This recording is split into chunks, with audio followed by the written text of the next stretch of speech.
11. Friends don't lie. Stop it! You're freaking her out! She's freaking me out! The upside down. Do you understand what he's talking about? No. I found the chocolate pudding! Oh God, please tell me it's not the kid. I need to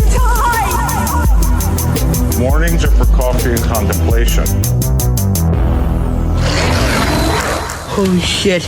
Welcome back. My name is Kit. I'm Andy. And I'm Steve. And this is Streaming Things, streaming Stranger Things one last time.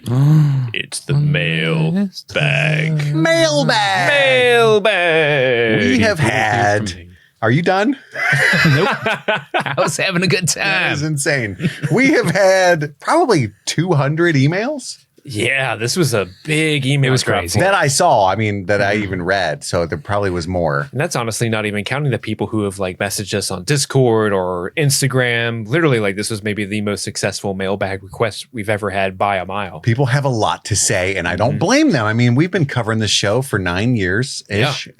And everybody's been attached to these characters on this journey in and up and in and out of the upside down, the right side up. There's X, there's abyss, there's holes everywhere. We've been in them. Mm-hmm. And so there's a lot to talk about. Intrepid explorers of the depths. I was an explorer. There's a lot. The internet has somewhat lost its mind, in fact, and I feel for you. I get it. I totally understand. So thank you to everybody who's been on this journey with us, whether it's been a week or 9 years that you've been listening to this show. Thank you. So much appreciated. We got tons of emails. I just want to say this at the top of the show because I'm selfish. Hey, guys. Oh, my God. I love you so much.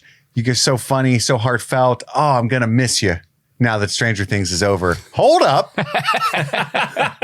I know it says a Stranger Things podcast. That's not true. We lie. Friends don't lie, but we do.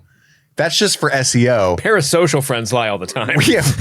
We're a TV and film podcast. We cover dozens of shows. Yeah. And so many movies. We're still going to be here every week, a couple of times a week. Stick around. No need for you to leave. We're going right into a Knight of the Seven Kingdoms. You might say, hey, I don't like swords. Well, first off, fuck you. And second off, Steve, fuck you again. You will like it. It's going to be fun.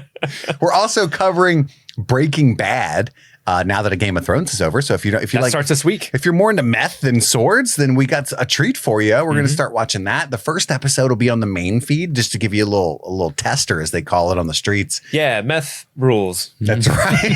Big fan. No, not meth rules. Meth rules. Meth rules. But like meth rules. Yeah. Like give them a little taste for free. Mm-hmm. And then we'll give you our number to the Patreon. If you like it, you can call us. So that's just want to say that right at the top. A lot of people were alarming me with the God, I'm going to miss you. Are we dying? Which is like how it goes, though. Like a lot of people are just really big fans of Stranger Things and not some other things. I understand that. But yeah, thank you to all the emails. I know it takes a lot, like the effort level between like really liking a show and like rating and reviewing it on iTunes and then like typing out a really long, beautiful, well-crafted, thoughtful email is, that's a chasm between those two things. And a lot of people jumped it, like 11. Mm-hmm. But unlike 11, we saw it. We saw the jump.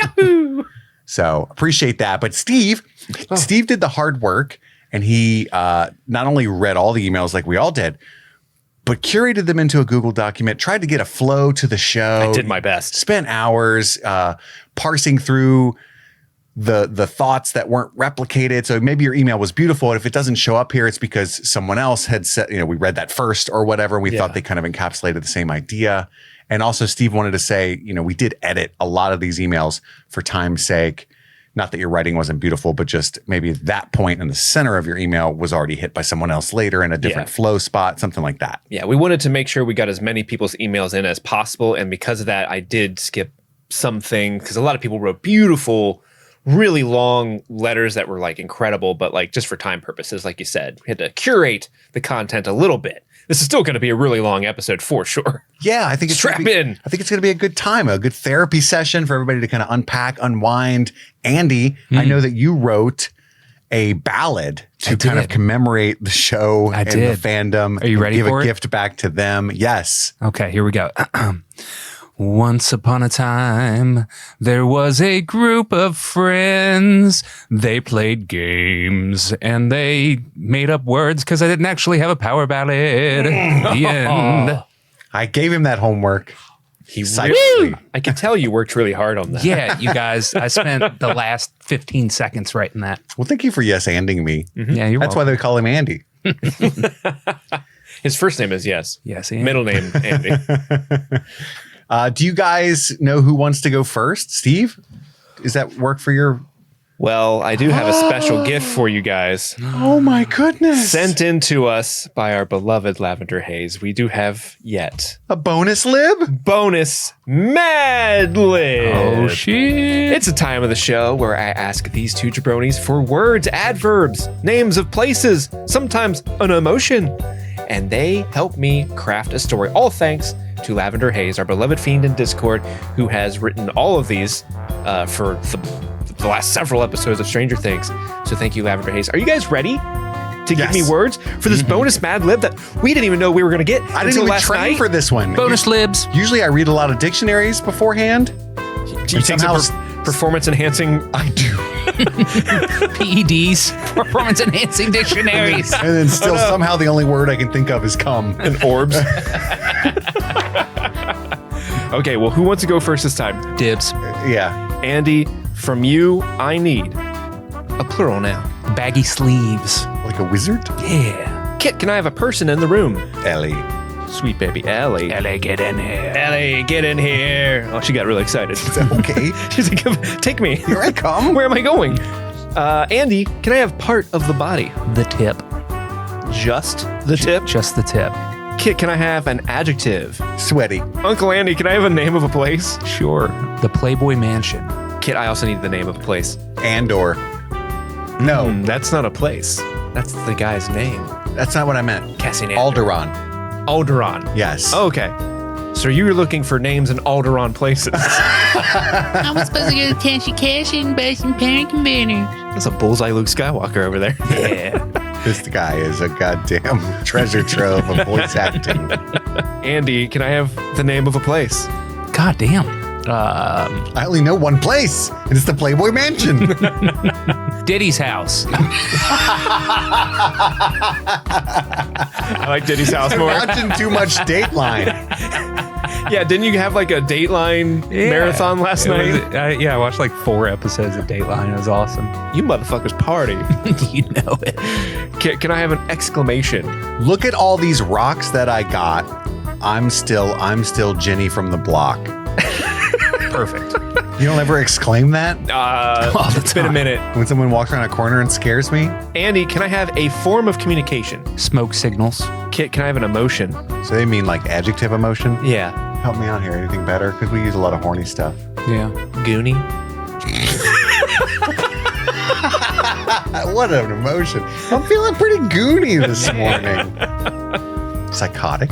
That works. Andy, hit me with a plural noun. Blasphemers. Can I have a verb, past tense, Kit Laser? Smote. Andy, can I have an adjective? Spicy. Kit, give me a verb. Twerk. Andy, hit me with a verb. Murder. Can I get another verb, Kit? Weep. Can I have a plural noun, Andy? Cake pops. I need an activity, Kit Laser. Like a hobby. Rock climbing. Oh, okay. Or gooning. Which one would you like? Gooning. Okay. Andy, can I have a musical instrument? Didgeridoo. Didgeridoo. Kit Laser, this one's just for you. Lock in. I need the name of a sport. Rugby. Andy, can I have an adjective?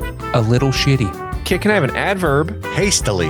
Andy, I need a noun. Beaver trap. Kit, I need a verb. Smurf. And last but not least, Andy, I need a plural noun from you. Expired dairy products. Okay, stay tuned till after the mailbag, where you can listen to the Mad Libs that these boys created, titled Life Update. Every time I hear Mad Libs, I think I'm being summoned. Because I tell you what, I'm mad. Bernie Sanders, I'm here. I'm all out of soup. They don't serve it anymore in the cafeteria. They got rid of it. I'm very mad. I need my mistrone. I've heard if you dip a bagel in it, it's delicious. Oh, fuck yeah. Oh, Bernie. that sounds decadent. Speaking my language. Divided Sky got me a positivity bagel for my Secret Santa, and I love it. You've just been says, "You're more doing- positive ever since. You're doing good, buddy. I think it's helping, Yeah. which is good. You needed it. On to the emails. We got a lot of thoughts to get through, a lot of discussions to break open, dive in. Thank you to everyone, again, who wrote into streamingthingspod@gmail.com. You don't have to just do that for a mailbag. You can do that whenevs. We'll read it. Yeah. And it might appear on the show.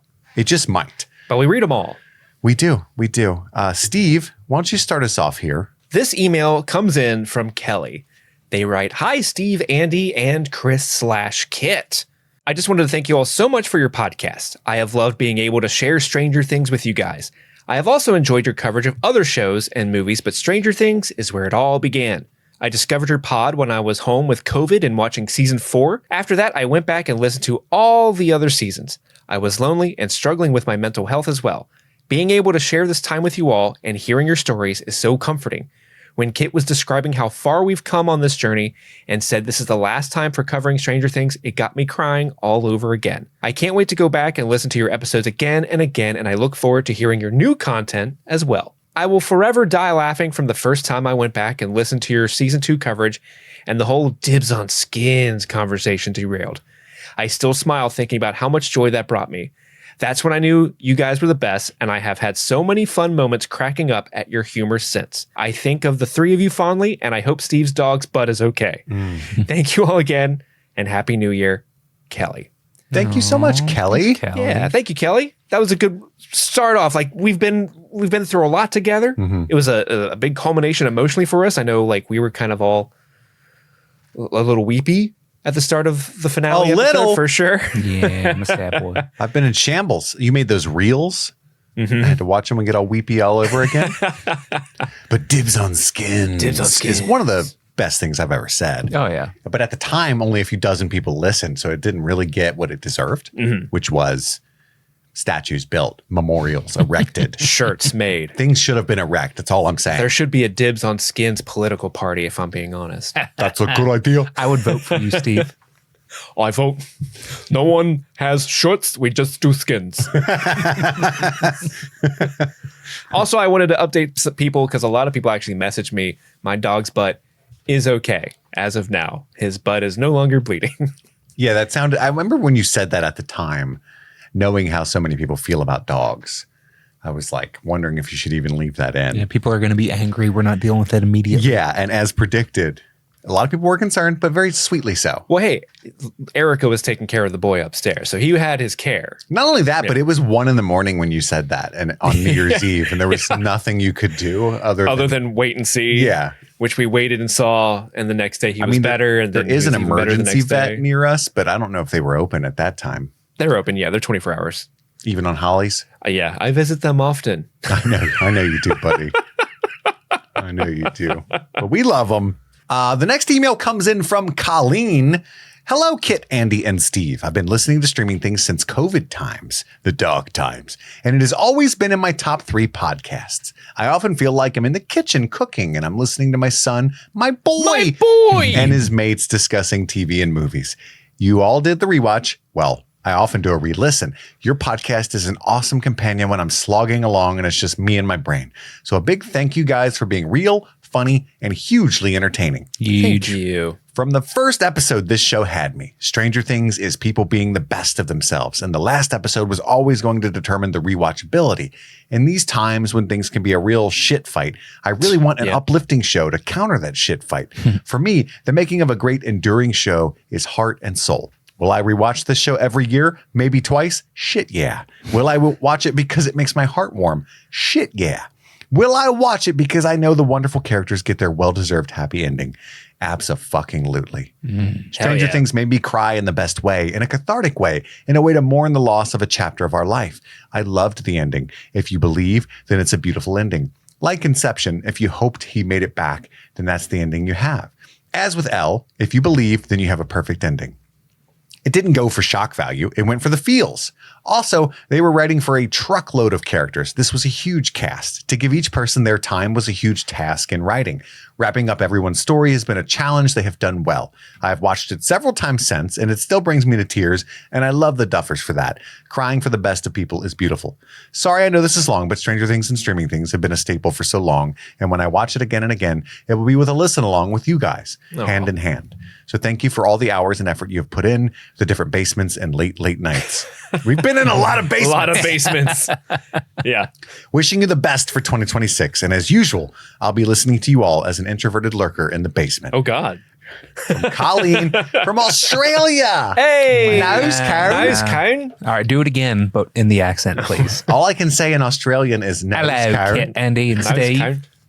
Man. I sounded like the worm from Labyrinth. That's exactly what I was going for. Hello. That's an Australian worm. Austria. G'day, mate. Don't go down that way. She went that way. She went going straight to the castle. These are very specific references and jokes, but somebody is tickled. Sorry, Colleen. That person is me. Thank you so much, Colleen. And I agree with you wholeheartedly about us being cool. Andy. We have been through so many basements. Should we rename our podcast to Basement Things? Yeah. That might lead some people astray. We can call our fans the Lurkers. I'm liking this. We can switch. I mean, technically, if you really think about it, we started off in your basement. Sure. The only non-basement we ever recorded in was Andy's living room for that Yeah, time because your period. whole apartment was a basement. Both of my whole ass apartments were a basement.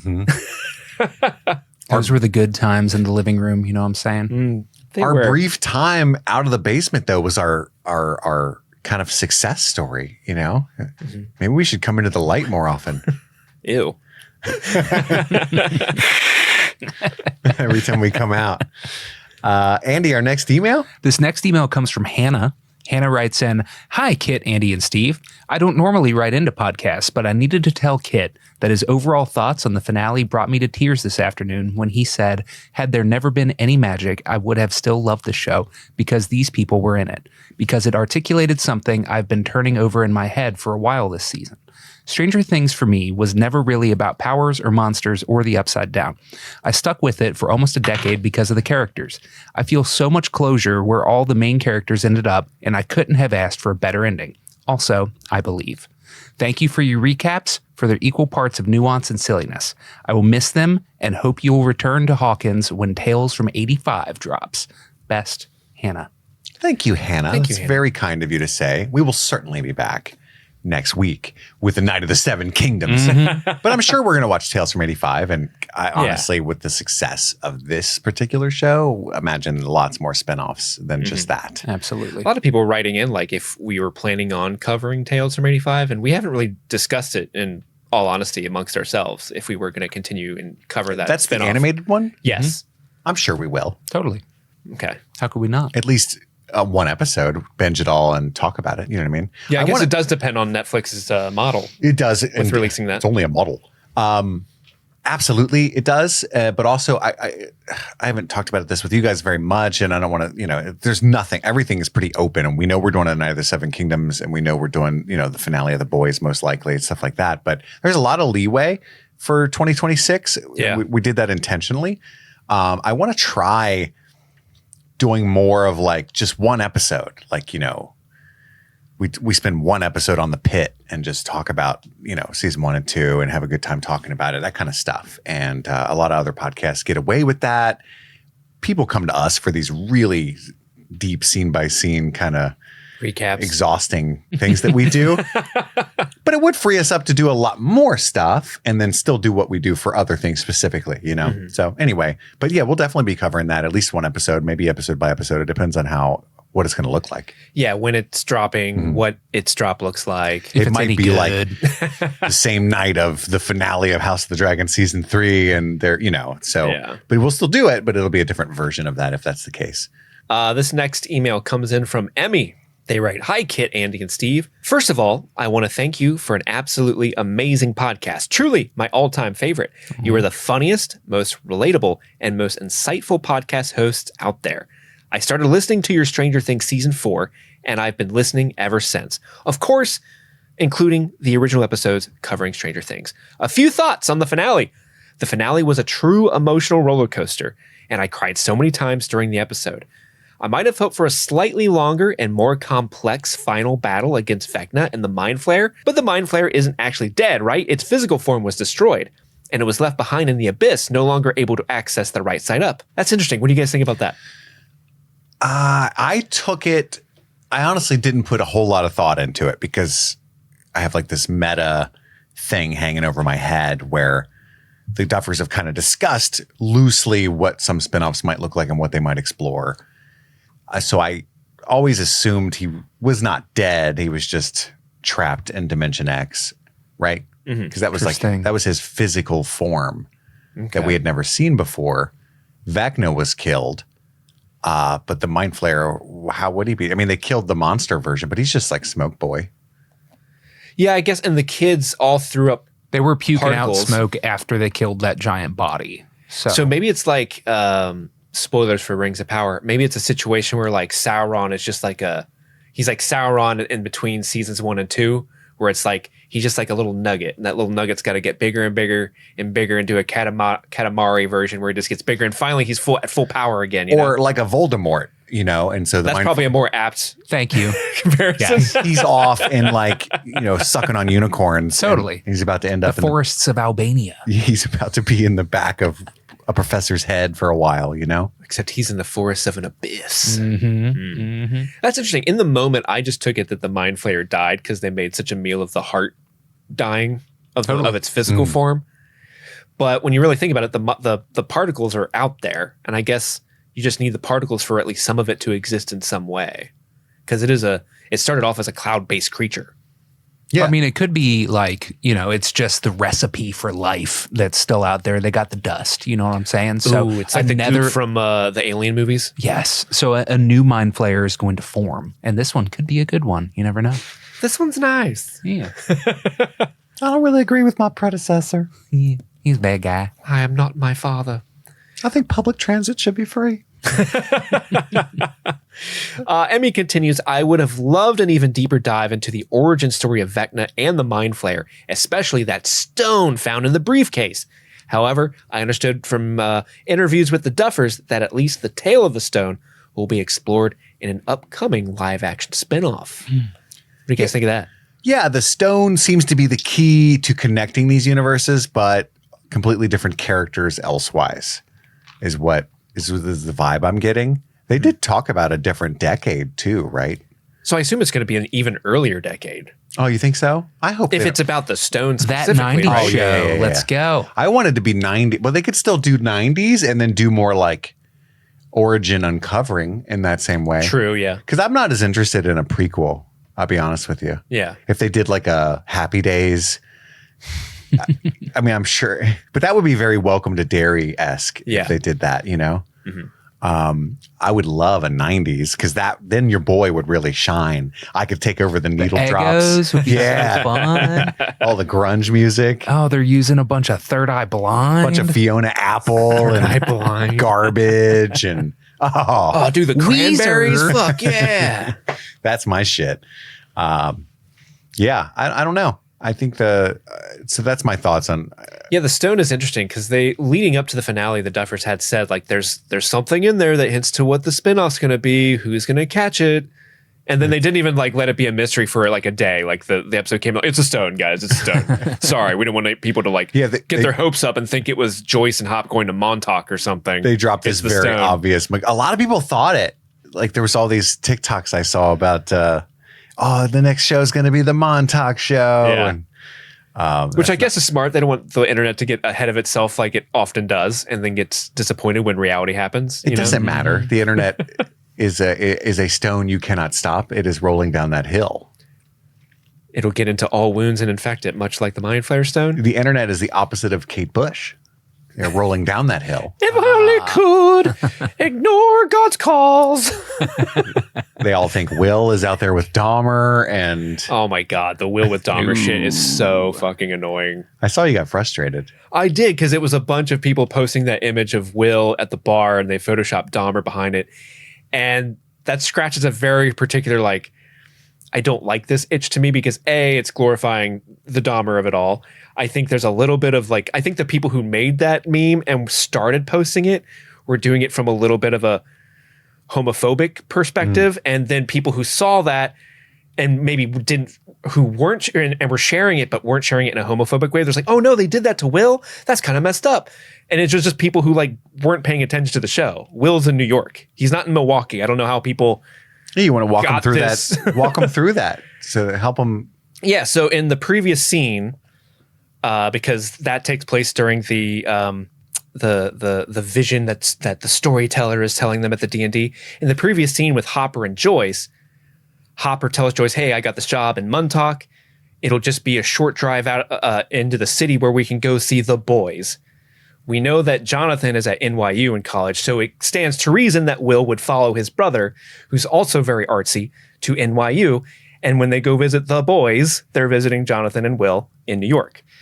I don't know where people got this he's in Milwaukee thing. I really don't understand that. Like, that's not even the closest city to Hawkins, you know? I don't know. I mean, maybe there was a college mentioned that's in Milwaukee or something. I think they had to have gotten it from somewhere. I think it's a big pull where, because Mike's talking about this future. The fictional land. In fictional lands, and he says Will's character goes off to this fictional city. It's like Tala something. And I guess people are like, that sounds vaguely like Milwaukee.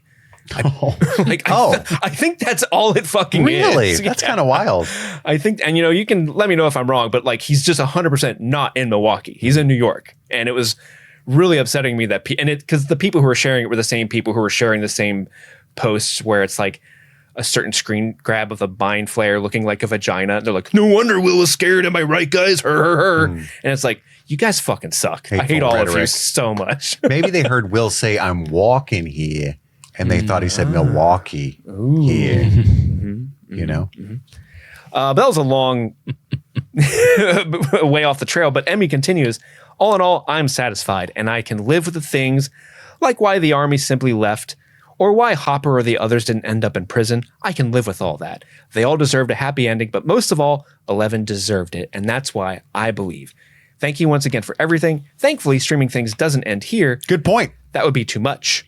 With lots of love and appreciation, Emmy from Finland. Thank you, Emmy from the land of Finn. The next email comes in from Andrea. Could be Andrea. I'm going to go Andrea. I've always thought Hopper could be ripe for the picking. I agree.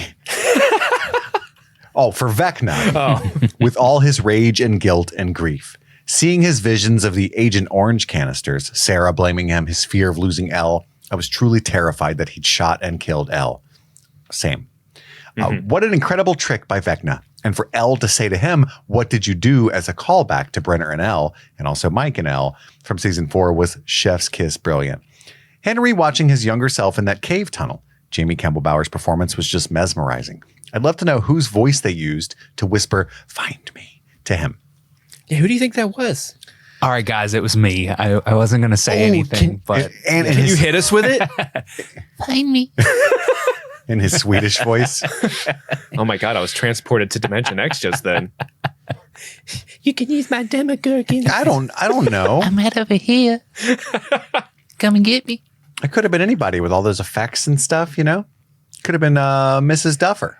Yeah, they haven't announced who it is yet, as far as I know. I tried to look to see if anyone knew, and I didn't see anything come up. Andy Serkis. That's my guess. Oh, I love Andy Serkis. Pulling the big guns. He's everywhere. Overall, I'm so happy with this finale, and I'm so grateful that the show brought your podcast to my ear holes. Y'all have brought me so much joy, and I'm so thankful. Can't wait to rewatch Breaking Bad with y'all. Happy New Year, Andy from Atlanta. Yeah. All right, Andy with an I see you. This next email comes from Melissa. She writes in, my dudes, I just wanted to reach out and say a heartfelt thank you for your coverage of Stranger Things. Your reactions and discussions are so honest and genuine that there is a warmth to them, no matter the subject. Like so many others, I found the pod during your season 4 coverage and promptly began catching up on so much of your content, with some of your jokes making their way into my family's vernacular. Anytime Dementors appear or are referred to in media, my daughter and I launch into a sassy Dementor conversation. Oh no. Any angry kids in movies or television turn us into two Marty B's clamoring for child fights. Hell yes. The epilogue of the finale absolutely gutted me. The focus on the coming of age aspects and grieving the loss of the magic of childhood felt extremely personal to me as I looked over at my 19-year-old daughter, who I have watched every episode of Stranger Things with. It was our show from season 1, the summer before her 6th grade year, to its finale as she's a sophomore in college. The number of times we laughed, cried, and cheered while watching the show together flooded into my mind and heart like a trite flashback that I should have expected, but it caught me so off guard that it left me feeling off-kilter and slightly bereft. P.S. If you end up reading any of this during the mailbag episode, could I get a quick headcanon from each of you where you think some of the characters end up? Later, peepees. Peepees. What do you mean headcanon? Because I think they do a good job of kind of, through Mike's fantasy, sort of is the fantasy telling real? us where each of these characters end up in a weird way. I'm totally satisfied imagining Mike as a horror author, you know, Stephen King, just snorting up coke up there. Maybe he visits Hopper and Joyce in Montauk and has more adventures and stays nearby in Maine. And we got like 30 more years of what if, you know what I mean? We saw where they ended up in like 89, 90, 91-ish, you know what I mean? But is Jonathan a filmmaker for real, or did he have to give up on that dream and get a job and he's waiting tables in New York? No, I think he made it, but he later gets in some hot water, his career taken away for his tendency to photograph people without their knowledge. Will, he becomes not an art, not a fine art painter, but he starts a wonderful company after working for a decade for Bayer. Chia Pets. Yeah, and he's a contractor. He runs a giant company for painting houses. I love that for him. That's also, they're also assassins because, painting houses is slang for that. I hear you paint walls. Yeah. What about like some of the characters we don't get any clue in? Like, what do you think Murray's up to? Because it looks like he was in the graduation scene hanging out with Mr. Clark. Maybe he and Mr. Clark become like great friends. He settles down into Hawkins. He starts writing his book that he's been putting off for years. No, he's at an apartment with Jonathan. Murray is? They're both in the same boat, I hear you're in some hot water, Jay-Bird. Join me. I've got a VPN. Murray does disappear, as does Vicky from the finale. I think there's one line of dialogue that Robin has, and Where I'm curious. Think they broke up. Yeah, do you think she's implying that they've broken up, or that she's just saying her girlfriend's overbearing, and so they would like to have a hangout away from them? I don't think it's cynical, actually, but I will call it that because a lot of people might, especially younger audiences. A lot of people get really hung up on in much the same way the Jonathan and Nancy thing was so important to so many people. Like, oh my God, Vicky and Robin broke up. That's crazy. And I'm like, it's not crazy. She was 18 or whatever. You know what I mean? Yeah. Like almost every relationship ends. It would be much crazier if they stayed together forever, nowadays at least. Yeah. So yeah, I assumed it was just like the natural progression of life and they've moved on. A lot of people were looking at that blazer and Nancy's dialogue and assuming that, she got into women at some point. And it's just like a fun conversation. But I like that, Good for her. I just assumed they broke because I saw a lot of videos of like, oh, she broke up with Vicky because she snitched to Dr. K because she's standing there with the soldiers as they're getting arrested. And I think that's a weird interpretation. It wasn't Vicky's fault that they got discovered. And she's just like Max's fault. Yeah. Well, technically, yeah, but it's like she's just like she's just a kid. Normal girl that just it was she just learned about monsters 12 hours before with all these soldiers. She did a pretty good job of trying to hang with them. I would say so. The actress just wasn't available that day, guys. Chill out. Could be all it is. Mm-hmm. What about Holly and their gang? Oh, what do they go on out to of their do? lives? What about Derek? What's he doing at age 36? Oh man, I feel like Derek, Secretary of State. yeah, Suck my fat one, Russia.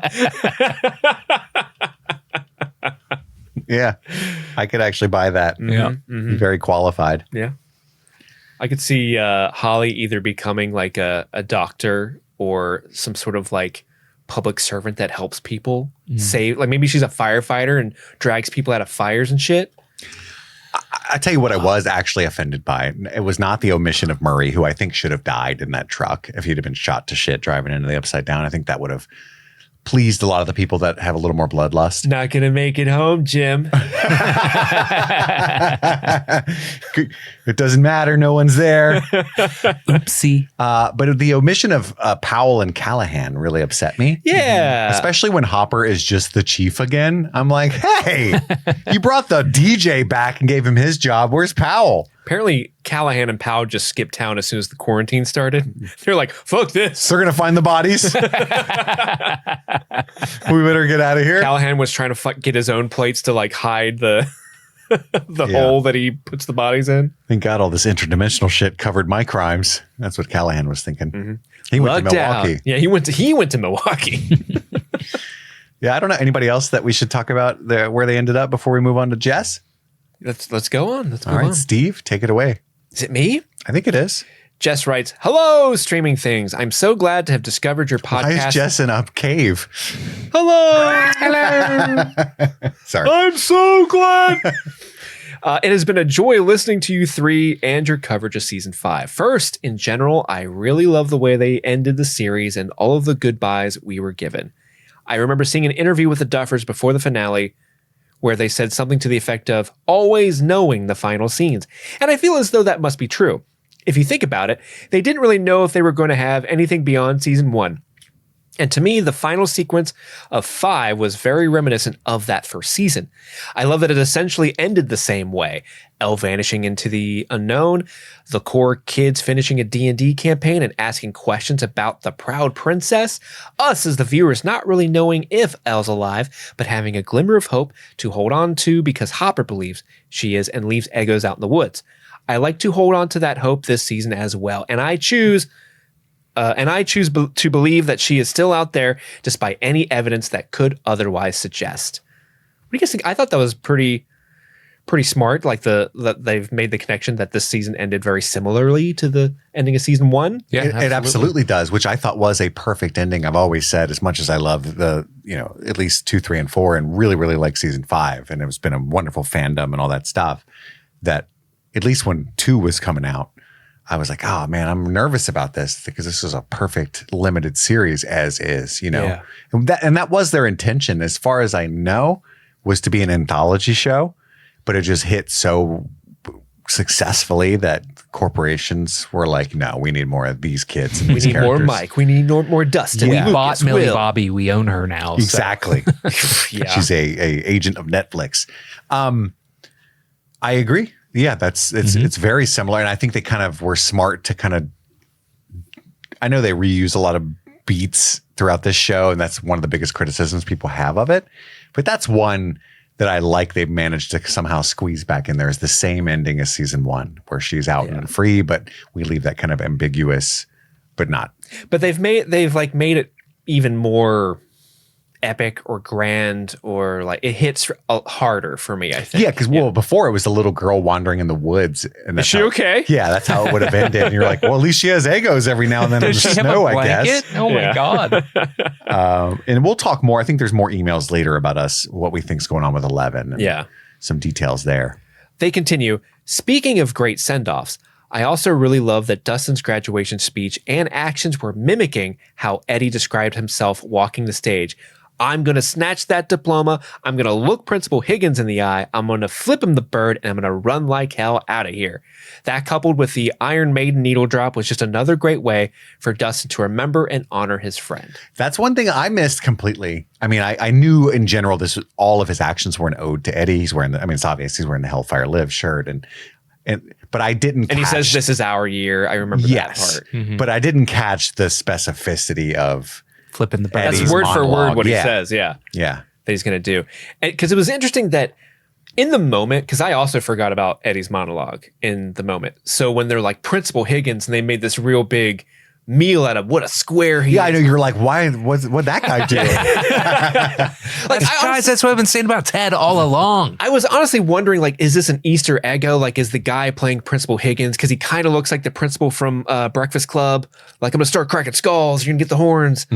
So I was trying to figure, like, is this an eggo to a specific thing? Of course it is, but to season 4 of Stranger Things. And I just forgot about Eddie's monologue. Idiot. Thanks, Eddie. Thanks, Eddie. Thanks, Andy. What's your name? Just some fucker. They continue. It's sort of surreal to think about the fact that this is the end of the show, the end of an era. I don't think it's quite fully set in for me.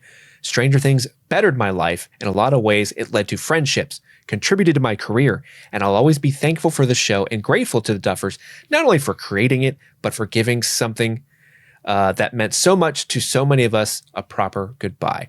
Hope you all have a wonderful start to your new year. Thanks again for this podcast. I look forward to checking out some of the other things you cover and to doing a rewatch of Stranger Things while listening to your episodes on previous seasons. Hellfire lives, and I believe Jess. The next email comes in from Grace. Hello. First off, thank you for all of these pods. I started listening for the Stranger Things rewatch and stayed for everything else. Did Elle get her happy ending? Or was that Mike coping? The hedgehogs were on, but she could reach Mike in the void. So was she using her powers? And like, no shot, Kali survived a terrible wound for a surprisingly long amount of time, right? Was Elle in the van an illusion the whole time? Elle didn't have a bloody nose after using her powers to talk to Mike, so I do think the Elle at the gate is an illusion. Guys, I'm just throwing stuff out there. I don't know. Tell me what you think. I believe Mike is just coping, but I'd like for Elle, the poor, lost, abused child, to get a chance at any type of life away from being a lab rat. Pause. I got to hear from you on this, but I have a lot of thoughts. I've thought long about this. I've made some videos. I've read a lot of good stuff, a lot of bad stuff. Oh, the bad stuff. I'll say that they have never at any other point filmed something and said that that's not really what happened. This is just a what if surprise rug pull. The only other time I can think of is when Billy imagined beating the piss out of Mrs. Wheeler in the locker room.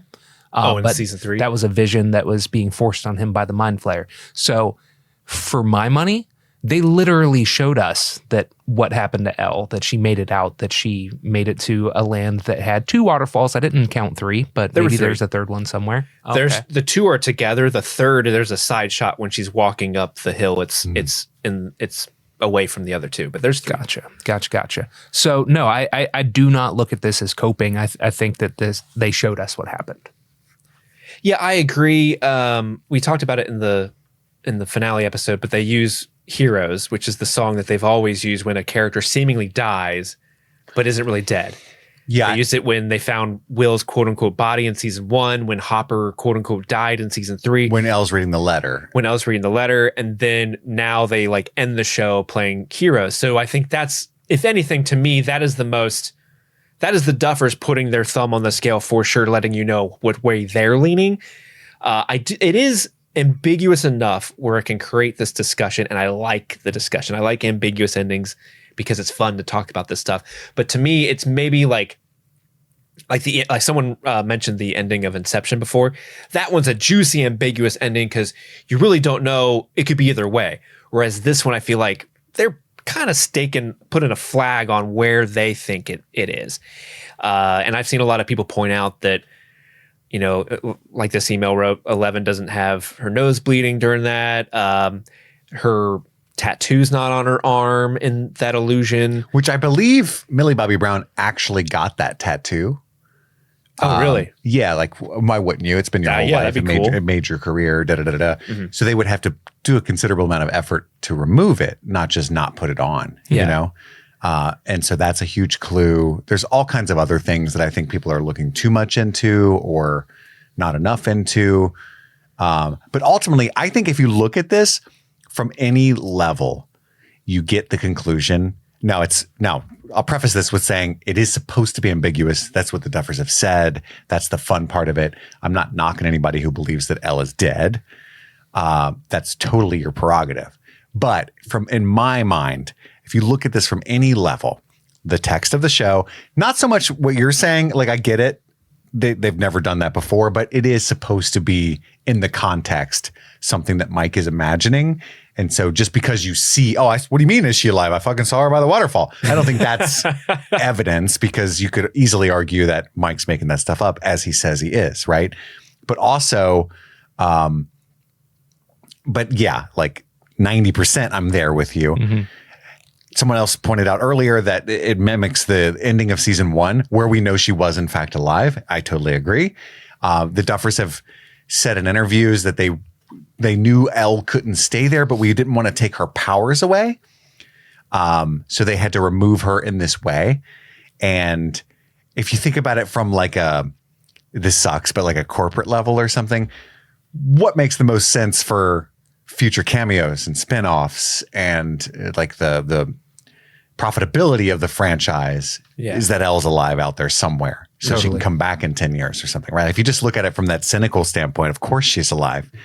A lot of people hate this ending because, that's okay. I love that she's alive, but I hate that she's out there all alone. I actually think it's beautiful.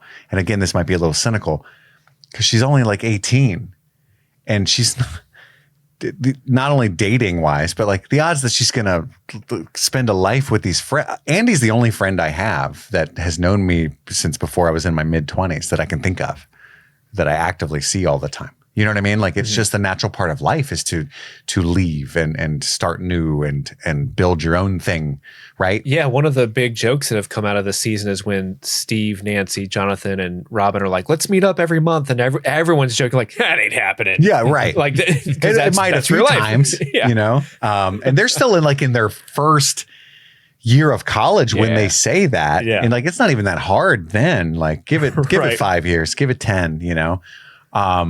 But I've thought a lot about that. A lot of people say there's no way Kali could have helped her with the illusion because she was blown up in the lab. That is objectively false. If you just watch, and I'm not being mean, but if you just watch the show again or really slowly, when Nancy shoots it with the shotgun, the exotic matter creates a blast that does knock her and Jonathan down. But the explosion itself happens in the sky and outward. And so when the C4 explodes, it's on the roof. And I'm sure the building was damaged, but you can see that the building is completely intact after the explosion. The exotic matter creates a blast that goes outward, destroys the walls of the upside down bridge, and then implodes. And everything on the edges of the upside down gets destroyed first. And so the lab is at the epicenter. And so the lab would have actually been the last thing to be destroyed. Yeah. So it's completely plausible that Kali would have been okay in there. Could she survive that gunshot wound?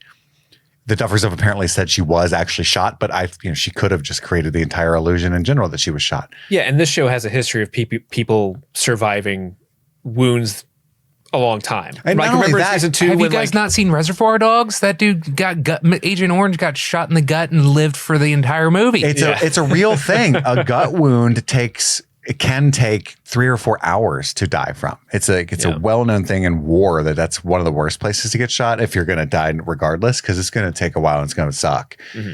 And so, yeah, she could bleed out from we have lots of doctors that listen to the show, right? And to put your input here, but she could live for a few hours. And I don't think as much time passes from her bleeding as you think. It's a small town. They did some driving. Once they climbed up into Dimension X, that could have been 20 minutes. Yeah, the longest time probably was getting everyone down. Like all the kids we didn't down. See that. That's probably the longest stretch of time down the tower time we saw. Yeah. No, they just dropped them and Elle caught them before they hit the ground. That's my canon. And she missed one and no one talks about it. Where are the 12? We got 11 kids. Weren't there 12? Nope. Now, the only thing that sticks with me as and I don't think it's evidence that Elle's dead. I think it's evidence that the Duffers didn't quite put everything together quite perfectly, is that in this season, they establish that Kali has a range to her illusory power that's not that far. And if she is in the lab helping Elle with this, that's way farther than we established that she'd lost the connection. Mm-hmm. But I think there's an email later that talks about... let me actually interject here with an email. This one comes from Miss K. Now, Miss K sent in a ton of great stuff backing up their theory, which is that 11 survived. And they had like an actual, like an itemized list because there are a lot of people who are debating the Callie of it all. And they wrote like an itemized list for why, Callie could have helped. But they did talk about this one part. At the start of Volume 2, we established that Callie cannot project beyond a certain distance from the lab while they're driving away. I really struggled with this one. Could she have gotten closer to the gate somehow by walking? Were her powers amplified by sheer last-ditch effort? Most reasonable for me, just as we've seen that 11 is at her best when her battery is fully charged, I think Callie was extremely weak when they first picked her up from the lab. Later, although she is in pain from the gunshot, she was otherwise much stronger. Yeah, I think that's a great way to explain what could just be a slight little, writing tick, or maybe something they completely thought of and put in there for your own deduction, if you will. But I think that does explain Kali's ability to transmit that far. Everything else Miss K talks about, I'm that I can think of, I'm almost fully on board with. Like people talk about the hedgehogs being outside. Here's my main thing too, from a writing standpoint. If you notice in that scene when they're all getting arrested, the Duffers make a meal of showing you those hedgehogs out there. Yeah. In the context of 11 just goes in the upside down and blows herself up, it is so unnecessary to do that. There's no reason to call the audience's attention to those hedgehogs unless it's to explain later, oh, there's no possible way her doubled over in pain being able to sneak unnoticed back through that gate. Yeah. And Mike remembers those hedgehogs, right? Like, that's the point of all that. I'm with this Miss K. I mean, I do think that they're supposedly leaving it up to be ambiguous for funsies, but it's like a 99% she's alive kind of scenario. And also, if you rewatch that scene, well, that scene, but also when Mike's explaining what he thinks happened, he shows her coming out of the tunnel in another part, like off the road or something, like in I don't know exactly where she is. Does he show her coming out? Because he shows her going in. No, it shows her coming out, I think. And because when she comes out, or maybe it is, either way, she's visibly, like, when you first see her, she's like, ugh, like as if she that's when she's sliding into the tunnel. She was just being hurt by the hedgehogs, and now she's kind of getting over it. Yeah. Because they're not pointing at her. So I think, they're showing that visually as well. Yeah, there's no way she could have snuck into the gate unnoticed without her powers and not be doubled over in pain. Yeah, everybody's just like, why is that girl? You okay? Go on without me. They're like kicking her with their boots. You all right? Are you the girl? Yeah, it's like that. It's so unlikely that she would get in there to blow herself up. It's way less likely that she got away and Kali's using this illusion, But those are our thoughts. We're all strong team, I believe. I will say, people, because I made a big video about your findings, you and Erica, tracking the use of the Heroes song over the years, something you noticed back in 2019, and then you've kept up with. And Eric is actually the one that called it out when it was used, the David Bowie version during the finale. So I stole all that, and hey, it's not stolen if it's free. Got millions of views, and everybody's like, "What a genius!" And it's been wonderful for me. But what's really annoying me, that I have a bone to pick about, like, especially with Game of Thrones, when the Double Ds would give those interviews after each episode, and people would use what they said to kind of like even though they're shit on lying. my interpretation. Yeah, sometimes they lie, but also I can't stress this enough. Read Roland Barthes' theories of literary criticism and the death of the author. It doesn't fucking matter what they say. It's either in the text or it isn't. You know what I mean? For the most part. Mm-hmm. So I have a bone to pick about the tendency nowadays for creators to try to like tell the story after the story they've told. It really annoys me, well, that's not what that means. It's like, doesn't matter. It doesn't, you don't get to say what it means anymore. You already put it out there. But anyway, they have said that Joe Keery, who plays Steve, is the one who selected the end credits song. And so that's what everybody's using to debunk my evidence of Heroes always proceeding a character pretending to die. Mm-hmm. And that annoys me.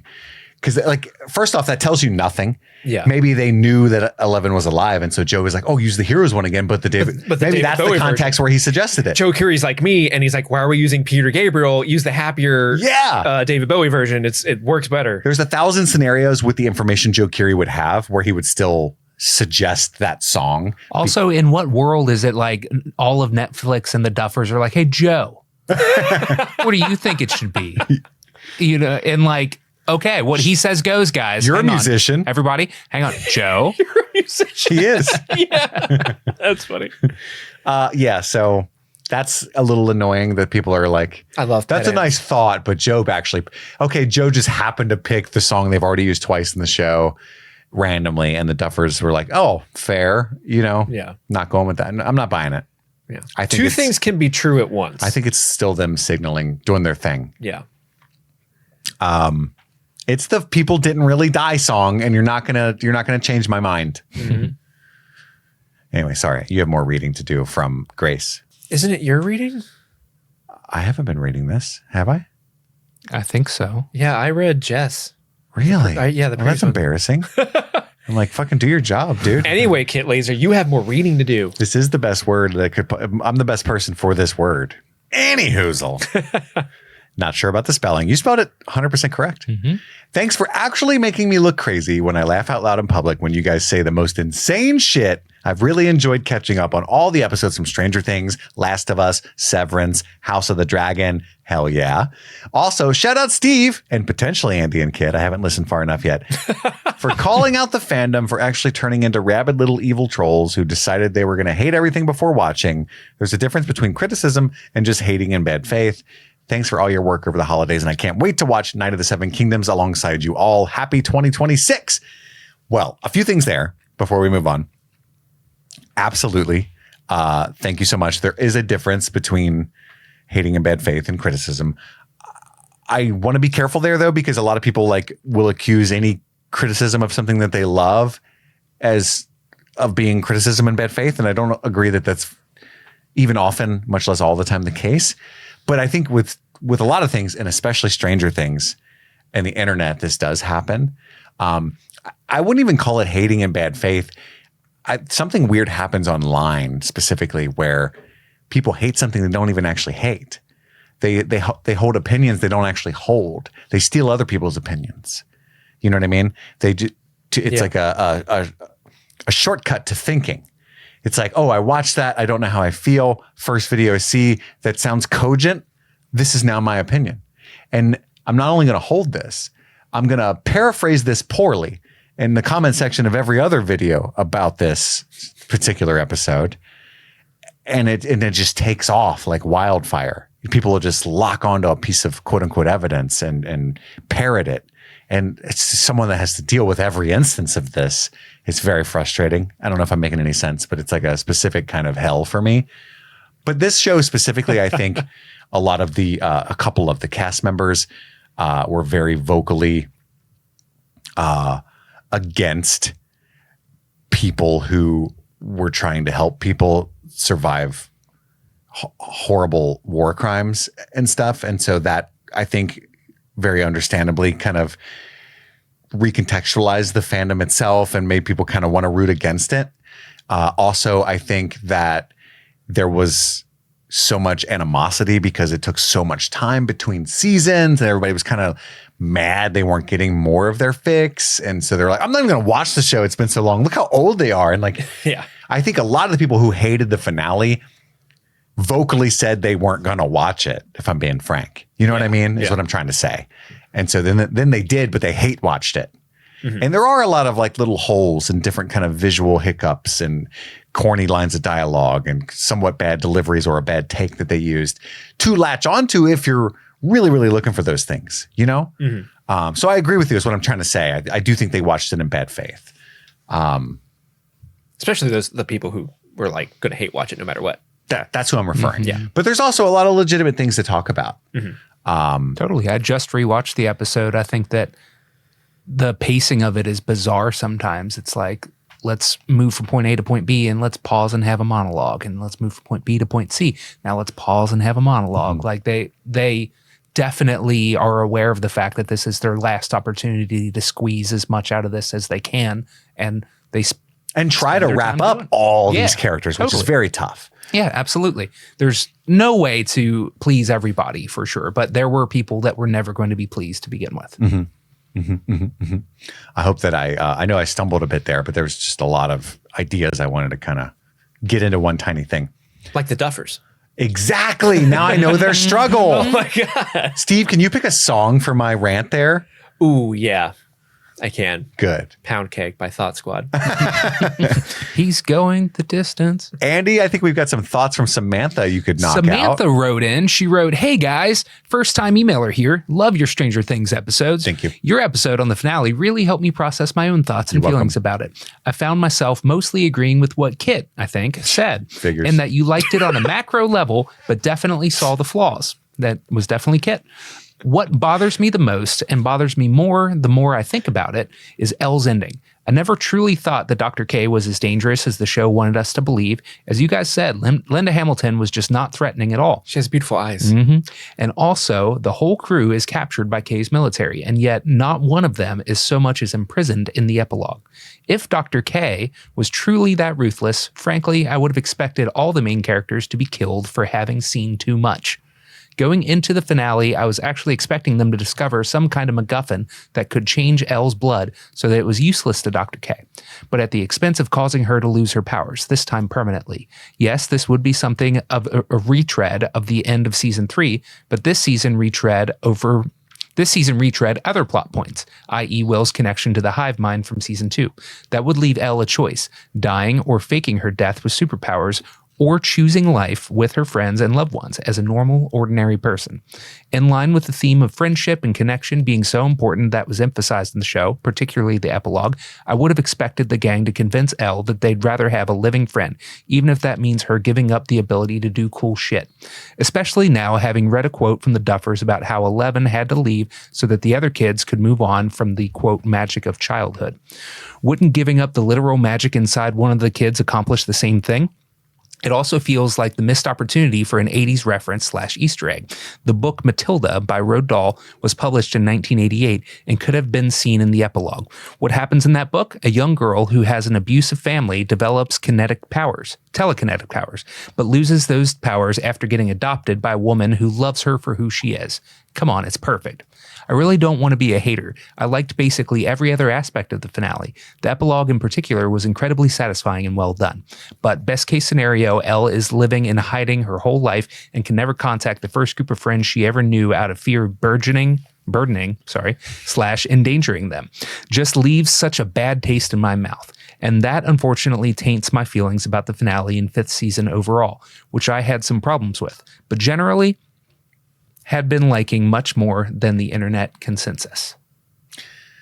Yeah, I mean, that's totally fair. Again, I do think that life is often like that. And as much as, like, as cool as Lucas, Max, and Dustin are, which I think is her biggest losses as when it comes to friends. I think she's fine. I think she met a great number of wonderful people throughout her travels and wherever she settles down, and that she remembers them fondly and probably looks them up on Facebook when that becomes a thing. Mm-hmm. She probably pokes Max every now and then, you know what I mean? When that function was new on there, accidentally while she's lurking, fuck! Oh no. Shit. Yeah. I do want to point out a couple things here, because I do believe that the whole Dr. K of it all, like the military not giving them any sort of comeuppance, I do think that's a valid criticism. 100%. I think they could have easily fixed that too. Yeah.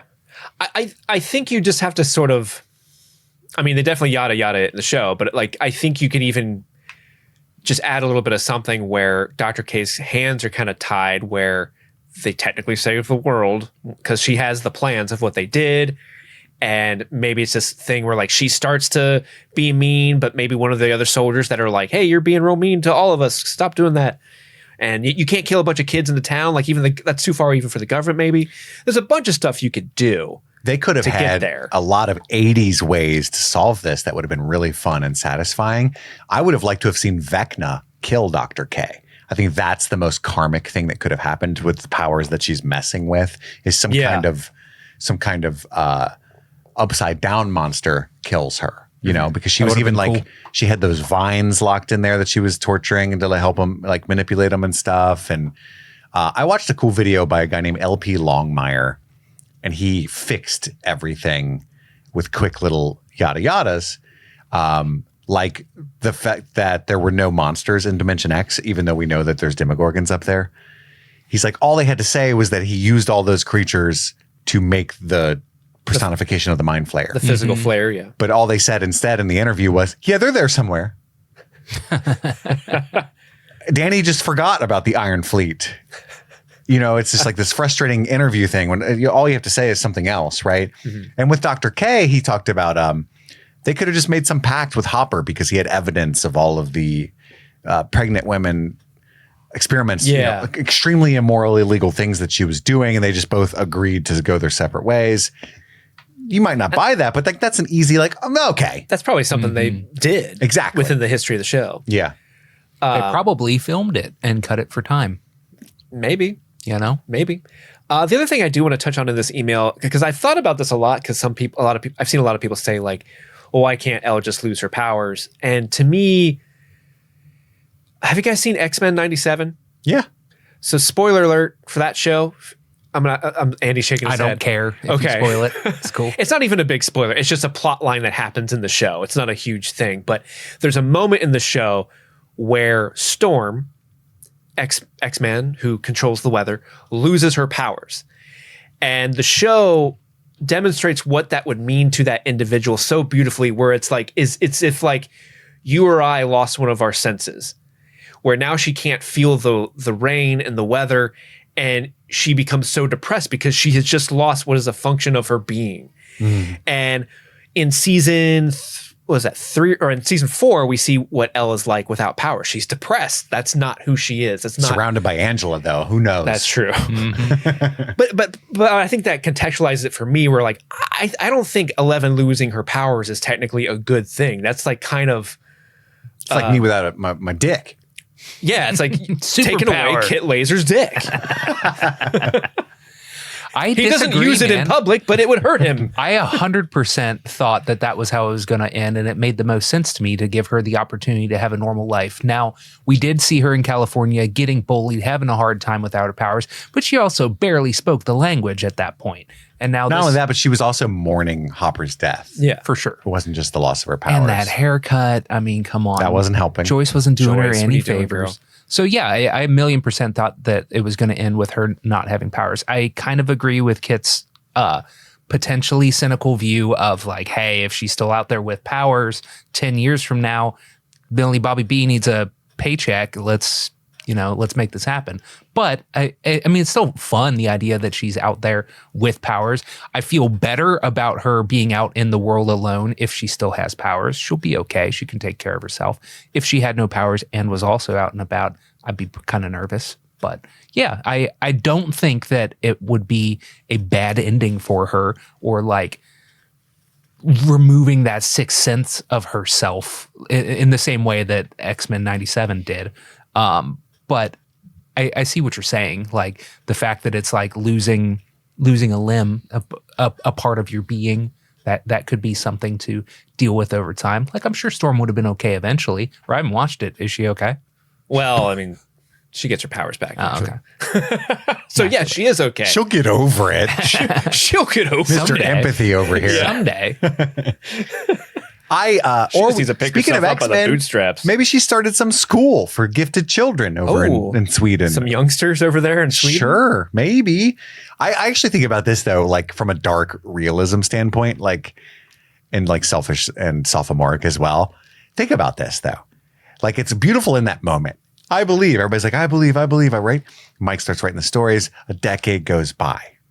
At some point, it's going to take a dark turn where he's like kind of looking over his shoulder, imagining that she's somewhere in a salty bathtub watching him with diarrhea or something. Because she can always spy on him. Exactly. Yeah. And he's been with other women and he's thinking, is she jealous? Remember when she pushed Max off that skateboard? You're hiding from, you faked your death. What do you want me to do? And it's ruining every relationship that he has.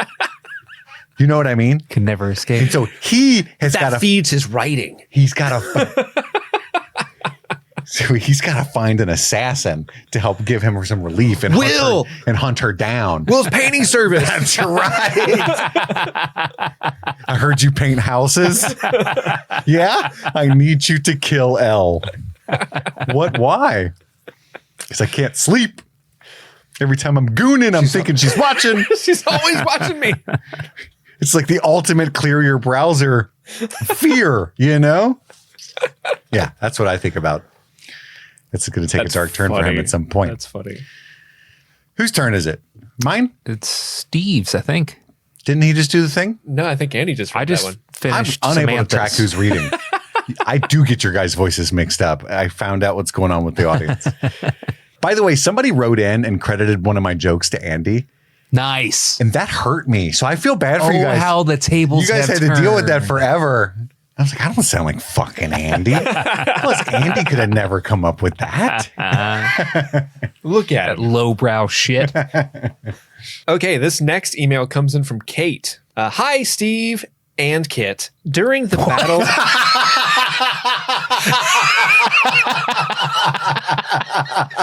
That was amazing. Fuck him. Why did you do that? I didn't even mean to do that. If I'm being honest, it really throws me off because people will say hi and then our names. But if it's not Kit, Andy, and Steve, my brain can't fucking handle that. So for listeners that don't know what's so funny, it says, obviously, hi, Andy, Steve, and Kit. And Steve went, hi, Steve and Kit.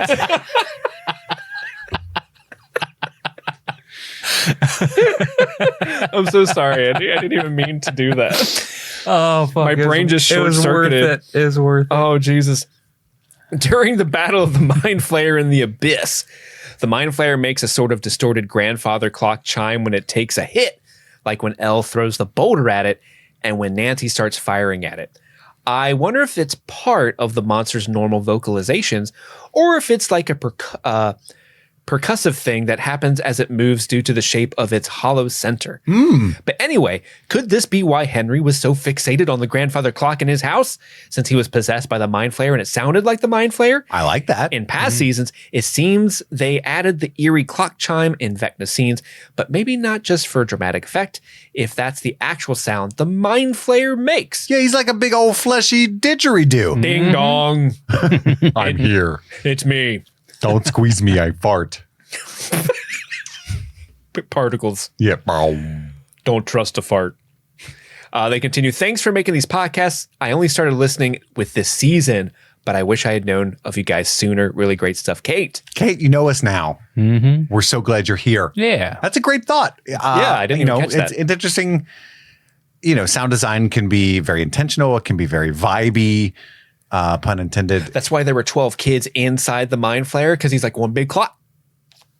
Yeah, it's another thing the Duffers were funny. They asked the Duffers in an interview why 12, and they said, no reason. You can't remember why we did that. And it's like, guys, Stop talking to people. Have you been hanging out with Benioff and Weiss? Yeah, for real. This is what you do in interviews. Just go, Or if you know you fucked up, double down on you guys are at the head of this beloved fandom. The best way to honor them is just to go, Nailed it. I was busy counting my money and just said a random number. I don't care. Our next email comes in from Aaron. One Easter egg, the spindly tower Vecna and the kids are in that becomes the Kaiju Mind Flayer. It's very similar build to the castle of Skeksis in the Dark Crystal movie, which Mike has a poster of that film with the castle on it in his bedroom in season 1. Steve, you take it away. You're the Dark Crystal fanatic here. I honestly, when we first saw his castle, it reminded me of something. I didn't know what it was, and we just kind of barreled through it because we watched Scratching the that episode, Skeksis we itch. come down and we record. It was late. It was late, so don't have a lot of time to really research why that was scratching that itch. And a lot of people pointed out in the day since that it looks like the Skeksis castle, and it 100% absolutely does. That's definitely the vibe they're going for, and I love it because, as Aaron pointed out, that castle is on the poster for the Dark Crystal, and I love the Dark Crystal. If only we had more Chamberlain from the Dark Crystal in Stranger Things, that would be great. Wilt Chamberlain is in. That's where my head went to. I don't know. Interesting. No, it's just the Skeksis that goes. I think he was in Sesame Street a few times.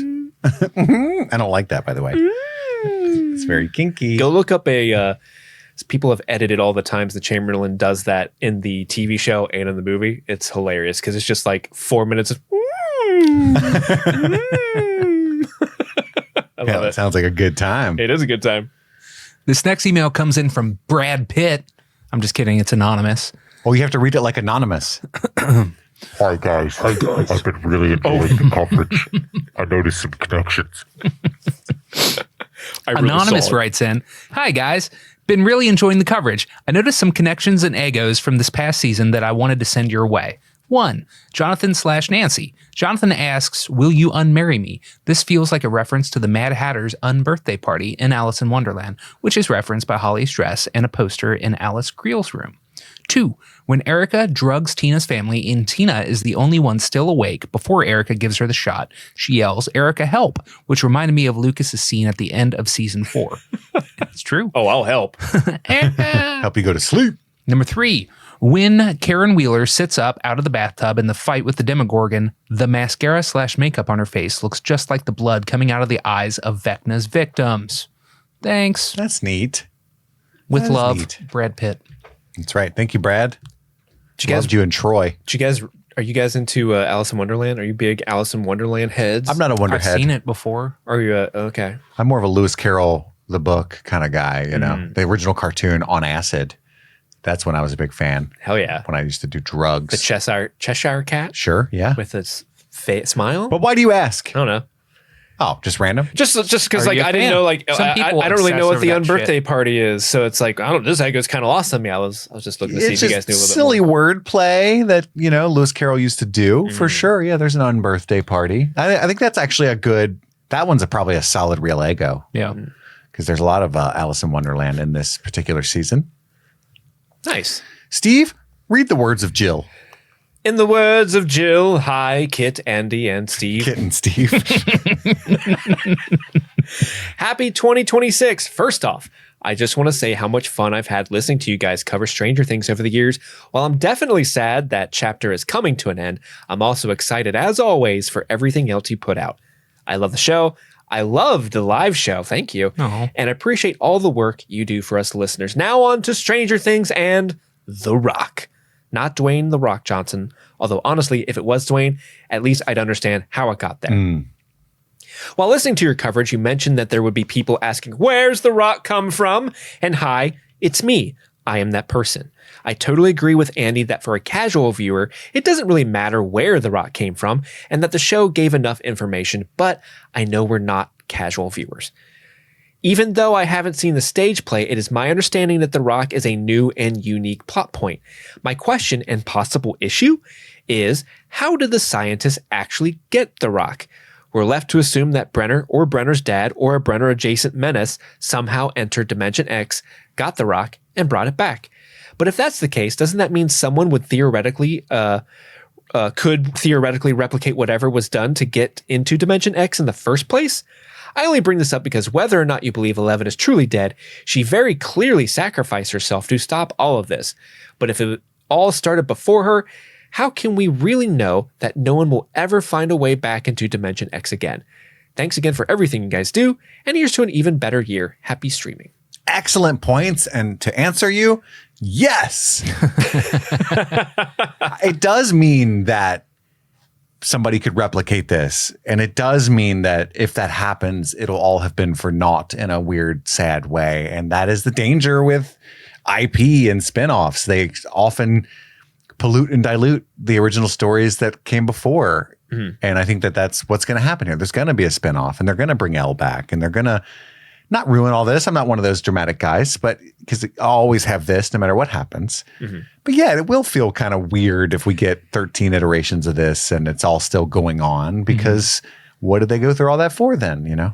Well, I wonder if you do have people who are trying to get into Dimension X, it won't necessarily be because they want to replicate.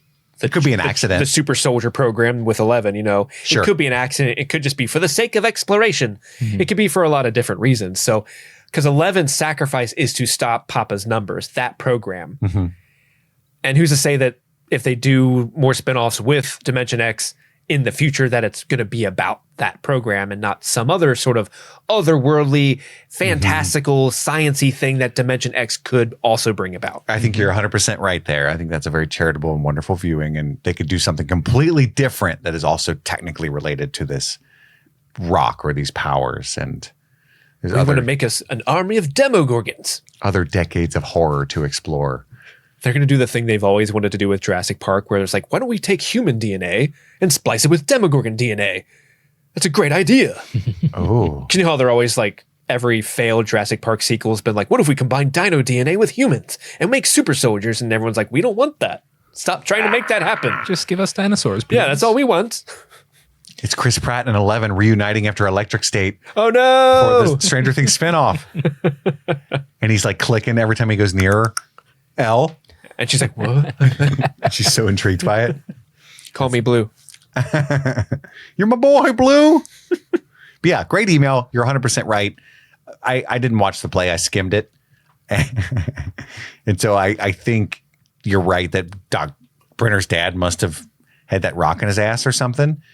And I do think when they found Dimension X, it was completely by accident. Yeah. And so that could happen again. Because there was a whole ship, I think the like USS Eldritch or something. And they were trying to do some kind of... It was a cloaking device experiment that they were doing to hide an entire battleship from other battleships. And when they activated it, it sent the whole ass ship into Dimension X. And all of them got attacked by Demogorgons. And then it fast forwards to the present day story. But that's how the play opens, is with a ship in Dimension X. Cool. Because the play, say what you will about it, narrative wise, the production value of it is stunning. Like, it is pretty incredible. Like, wow, how did they do that on a like stage direction wise? Really cool. Yeah. It's neat. Yeah. Very cool. Our next email comes in from Rachel. Hi, y'all. I love this finale. Even if the season as a whole isn't peak Stranger Things, I'm going to reserve my final judgment on the season rankings until I do a rewatch of season 5 all at once. But I'm with Andy that season 3 is among the best and most fun. Yay. As a whole, this show had a profound impact on me, and I'm grateful that we got this emotional send-off for these characters who I love so much. As usual, I'm a big fan of character arcs and prioritize that above crossing every T and dotting every I. The only minor nit I would pick in the finale is this. With the Upside Down famously being devoid of water, why did the bath in the lab have water in it? Maybe the origin point of the creation of the wormhole gets a pass? Last thing, the cover of the song Sweet Jane by Cowboy Junkies was included on the Natural Born Killers soundtrack, a movie I was way too young to watch in theaters, but which I snuck into anyway. The soundtrack is great though. Lots of love, and I'll be listening no matter what you cover in the future and happily supporting you on Patreon. Thank you. Are there any plans to cover the upcoming Tales of 85 animated spinoff? Yes. Or any other yet to be announced spinoffs of Stranger Things? Absolutely. All the best, Rachel. Thank you so much for that. I have so much agreement with what you said. Is the Upside Down famously devoid of water? That thing I was going to ask. I don't remember that. Remember in season 4, the lake is empty. The lake is empty. Yeah. Oh, yeah. So I think that's where they're coming at it from there. That's funny. Yeah. Maybe like, I don't know, the fact that the lake is outside, whatever environmental shit's going on with the Upside Down affected it, whereas the water in the bath is in a container. Maybe that's... Okay, so hear me out. When the Upside Down is first created, but before the wall has formed because of the exotic matter, there is just no atmosphere, right? And so the boiling point of the water would have been extremely low. All the water boiled off from the lakes and any other exterior water, but the tank was sealed. It was a vacuum, so there was nowhere for the water to boil away to. Boom. Okay, Andy. The water cycle. Yes. I love it. Exactly. Dang, Andy, that was good. Yeah. I like that. That's my headcanon. Off the dome. Also, just, randomly, would you get into that water in the tub after how many years of just being stagnant water? They also kind It of... was sealed. There's no bacteria either. Okay, that's true. And the salt. That's true, yeah. There was also like hive mind vines everywhere that were a big plot point in season 4 that they kind of just like left alone this time. Are you saying the vines were thirsty? Yeah. And went after all that water? No, I think he was saying a whole separate thing. Oh. Thirsty water. He was saying there are other inconsistencies. Oh. But yes, the vines drank the water. They were thirsty. Yeah, thirsty vines. They're little straws, it turns out, the whole time. And thank you. A lot of people told me that the Sweet Jane cover is by Cowboy Junkies. I hadn't heard that cover before because I've never seen Natural Born Killers. All you listen to is Thought Squad. Ooh, somebody add it to your list so we can have it be a chosen film. Whose turn? My turn? Yes. This next email comes from Grady. Grady wrote, found you when I needed a good dose of Stranger Things while waiting between volume 1 and 2. Loved your discussions as we definitely have the same kooky sense of humor. I've listened to all your rewatch episodes and the original rewatch episodes between volume 1 and 2. Nice. Knowing your love of Neverending Story, I wanted to point out the one thing I noticed in the finale. I felt when Will was asking Vecna to turn good, it really felt like the framing was similar to the framing of the Neverending Story end when Bastian is communicating with the princess. Same framing, same energy, different results. Anyways, thanks for all the good laughs in the short time I've found you. I've really been needing them this last month. And then there's a little addition here. Also, I wait from back to front. That's crazy, Andy. Here's Grady. Well, now I made it sound like Grady said that. So there's a thing where we like to add in little notes while we're typing. Like Ron Burgundy away. teleprompter exactly. stuff. Yeah, we're all operating off the same Google Doc, and Kit added that little bit to try to throw Andy off. That's not what Grady said. No. As far as we know, Grady wipes front to back. But in that same vein, we also got an anonymous email that says, Kit, Steve, and Andy, first, congratulations on all your success. You deserve it. I started listening to you in 2020 and feel like I've watched you all grow up. You're like the new gen Siskel and Ebert, except much kinder to each other. Listening to you is like comfort food. Platitudes aside, I feel compelled to call out season 5's parallels to the Neverending Story. 1, the visuals of the Upside Down, Hopkins being exploded was 100% how the Nothing destroyed Fantasia. 2, I think they meant Hawkins. Oh, yeah. Sorry, I just went with what was on the teleprompter. 2, Gamork personifies the nothingness in the same way that Vecna personifies the Mind Flayer.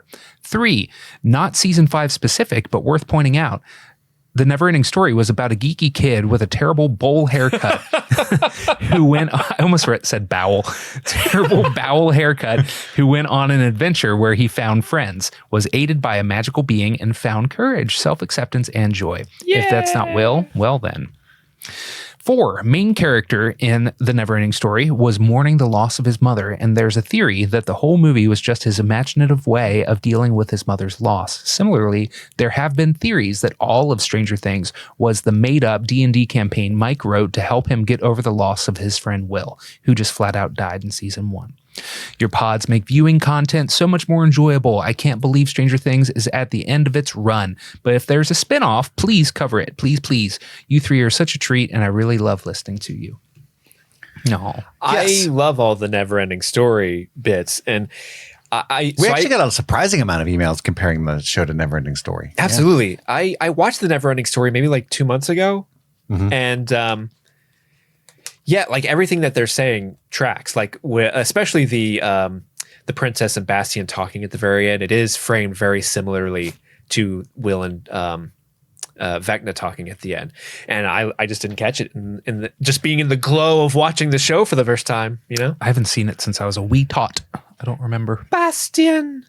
It's a good watch. It's a wild and crazy movie. It's one of those movies that you'll turn on. You're like, I wish I was high. This is you could be, Steve. I could have had it all, Andy. I could have had it all. This next email comes from Pearl. Hi guys, brand new listener, but I'm really enjoying the pod. I have a few Easter egos to share. When I was listening to your Chapter 5 coverage of Callie running down the never-ending Prego hallway. We just got done talking about Neverending Story, but so that sentence took a weird turn for me. I was reminded of Battlestar Galactica episode The Farm, where Starbuck, spoilers, wakes up to a hospital only to escape and discover the Cylons are experimenting on a bunch of pregnant humans. I also got Buffy the Vampire Slayer vibes at 2 points. One in episode 5, when Vecna is telling Will to get out of his mind, and it's giving Dawn season 6. The other was the finale at the graduation, which definitely had Buffy the Vampire Slayer graduation part 2 vibes, wherein, spoilers, Buffy blows up the high school to stop the villain and close the Hellmouth below the library. At first, I just got the vibes from the grad scene, but now that I think about it, I'm sure it's a direct parallel. The Hellmouth sits below Sunnydale High School and links it to untold hell dimensions, not to mention the gift where Buffy sacrifices herself to close a different hell dimension portal that was opened by her blood and can only be closed off by her blood. Thanks for your great coverage. I look forward to going back and listening to earlier seasons. Listen to our other coverage, too, that we're doing in the future. So many other coverages. We should cover Buffy. Dude, I am woefully ignorant on Buffy, and I need to watch. I've only seen the movie. Which is same. And I've seen that like 17 times. Which is wild. I love that. I love vampires. Well, it's wild that of all the Buffy, you've only seen that movie. I know. Because it's like not Buffy as far as I know. Different Buff. Yeah. Wrong Buffy. Still Buffy though, technically. Yeah, we're all ignorant of Buffy, unfortunately. Probably my biggest TV blind spot. Same. This next email comes in from Aaron. Love your guys' show. I have an interesting theory / alternate ending the finale could have had. Imagine at the end where the truck comes through the gate and the military has everyone and Elle affected by the hedgehogs. They have everyone and Elle is affected by the hedgehogs. In comes a government vehicle. Out steps Dr. Owens and fucking Ted. What? Turns out Ted has been or was some very high-ranking government or military figure that we never knew about. And he makes all the bad military people go away and makes it to where all the kids, including Elle, can live out something close to a normal life. It would give us all the heroic arc for Ted that we all wanted. And quite frankly, he deserves. If you see this, and it does happen to make it into the mailbag episode, I would love to hear your guys' opinions and comments. Love the show. Please continue making awesome content. #justice for Ted. Andy, this one's for you. Yes, please and thank you. Yeah, we never found out what he does. We just know he makes a lot of money, and he is a wonderful and caring father, and he cares about people's morality and language. As ridiculous as that would have been, I'm being dead ass, as the kids say right now. Dead ass? No cap? If it had turned out that Ted was some high-ranking member of the CIA, I would have loved that. I would have bought it. You know what I mean? That would have been totally fine with me. If he gets out of a tinted sedan and gets Dr. K in trouble and says, get in the fucking car. Like Dr. K. Dr. K's like, tell me where that fucking kid went. And then language. And he gets out of the sedan. He's wearing all the medals. Ted, we thought you were dead. Yes. You think a Demogorgon's going to keep Major General Ted Wheeler down? You guys are picking up on what I'm laying down, finally. And I love it. Here are the things we know for sure as absolute facts about Ted Wheeler. A, he makes a lot of money. B, he's got a big wiener. The play confirmed that. That's true. And that's it. Those are the things we know for sure. 100% and he about likes Ted Wheeler. bacon. That's all we need to know. Hell yes. All right, next email comes from Kate G, who writes in, hey guys, you can use my name if you want. We did. Long time listener here. Been listening to you guys since season 2 of Stranger Things. I remember getting Andy and Steve confused. I was there when Chris became Kit. Through Hawkins, Westeros, Gotham, Hogwarts, the Canadian wilderness, and the severed floor. Aw. Love the sassy Southern Dementors and the 3 Dr. Brenners when you get them going on some lovely child fights. Just want to say thank you. 3 Dr. Brenners, my God. Oh my God. What the things we could do. Just want to say thank you for the memories. I absolutely love your coverage. It feels like I'm having a conversation with friends, so keep it up. Any hoozle. Finished the Stranger Things on the 1st of January, and I loved it. Last night, I was watching Goonies with my husband and brother and realized this season was an ode to the Goonies. But let's backtrack a little. Each season seemed to have an 80s movie theme or homage. It even influenced the different vibes of the season. Yes, I know there's Easter egos in all these episodes and seasons. I'm arguing there is a central film that influenced each season the most. Season 1, E.T., flipping cars, kids on bikes, harboring an alien, wearing a blonde wig and iconic blue dress, kids knowing a very big secret and keeping the adults locked out, a little dark, but mostly fun. Love it. Season 2, Aliens. Sure, the obvious casting of Paul Reiser, but the body horror element and the tunnel scene is nearly a 1-for-1. The season is much darker and more sinister of a season. Season 3. I'm between Fast Times at Ridgemont High and The Thing. Obviously, The Thing is well represented by the way the meat flayer infects its victims and this who can you trust mentality of our characters. But this season is pure camp, and there are many scenes heavily inspired by scenes from Fast Times at Ridgemont High. This is also my personal favorite season. I love camp. Sue me. Oh, another one, Andy. Yeah, let's go. All right, Kate. Season 4, Nightmare on Elm Street. The decision to attack teens in waking nightmare and torture them with their own thoughts. Another casting support on that too with Robert Englund and Victor Creel. Finally, Season 5 is The Goonies. We got kids hatching extravagant plans to save the adults who, aside from Joyce and Hopper, have no idea they're being saved. The presence of the younger kids and the older kids in the group helping them. Elle is literally wearing the same outfit as Josh Brolin. Holly identifies the way out of the desert through the mines by aligning her scope with a cave in the distance. Lots of deep, profound conversations and literal tunnels. The pipes and how they break underground affecting the world above. Even Dustin almost does the truffle shuffle as he's getting bullied early in the season. I know. A lot of these threads are all throughout the series, and I could think of even more movies that define each season. But this is my fun little take, and I think makes a better excuse for why the seasons all have such different tones. Again, thanks for the memories, and I can't wait to see where we head to next. Kate, thank you so much. I love this. I think you're spot on almost 100%. I think season 3, you went with The Thing between the fun first half of the season, and I totally agree with that decision. Season 2, I would go with Aliens as well. I think you're spot on there. There's a lot of The Exorcist in that particular season, but overall, they're adding the S. You know what I mean? Like that was their goal, the $sign at the end. And E.T. is definitely season 1. Nightmare on Elm Street is definitely season 4. Where I would disagree with you is that I don't think there is one for season 5. I think that's why it feels a little different. It feels kind of a little weird. To me, it's the worst of the 5 seasons. I think it's because they had to wrap everything up, tell the rest of the season 4 story and kind of to satisfy everyone fully, harken back to older seasons, which is why they brought back so much of 2 and Will's plot line. And I would argue there isn't a new central thing they did with the 5th season, and that's why it isn't as cool.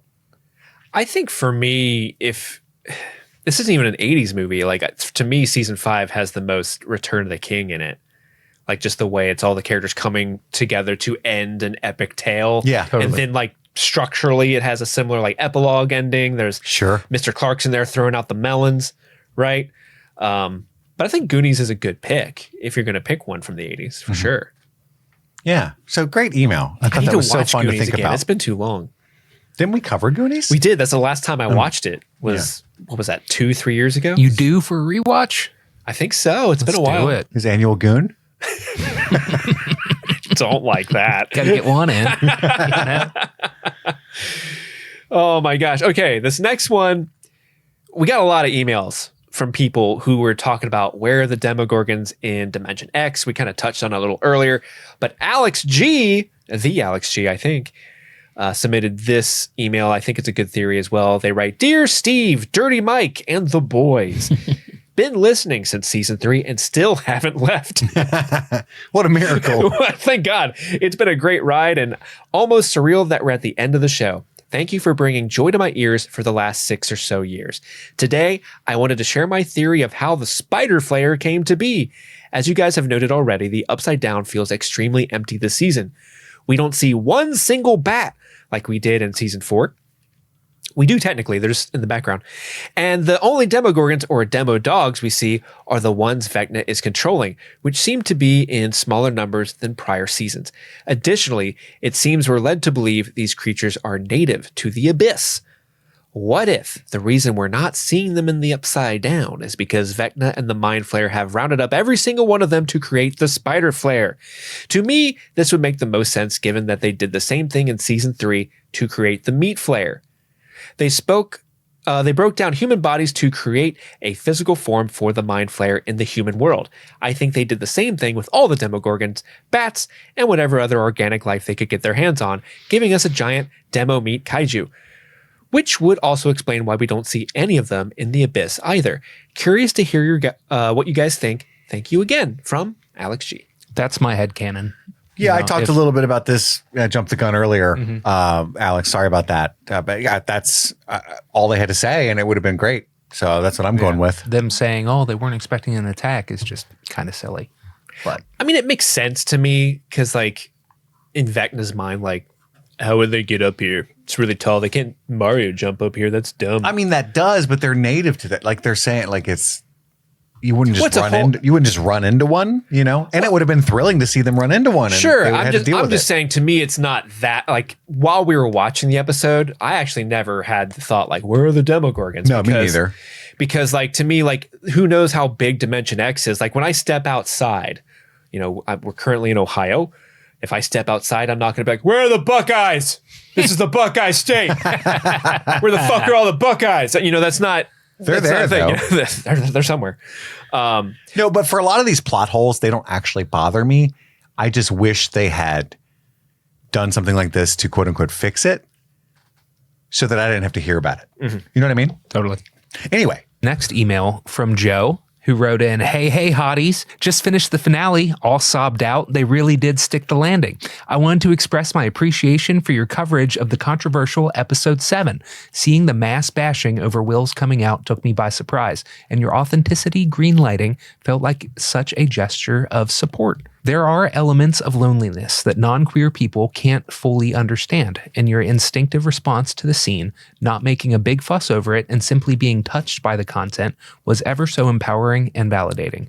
I meant simply to write to show my appreciation, but if you end up reading this in the mailbag, I'll tattoo a Rushmore of your faces on my son's forehead. Don't worry, he's 4. He can't refuse. Oh my God. All jokes aside, thank you so much for your hard, professional, and blessed work. Your melon from the other side of the pond, Joe. We need photos. We brought up the email. We got a melon.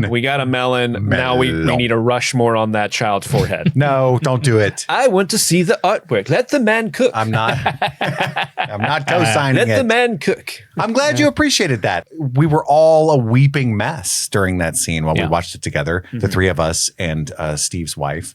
And because you're just watching a human being go through something. Now, you can say what you want about the execution of certain things, especially if you have personal experience on the authenticity or veracity of the experience.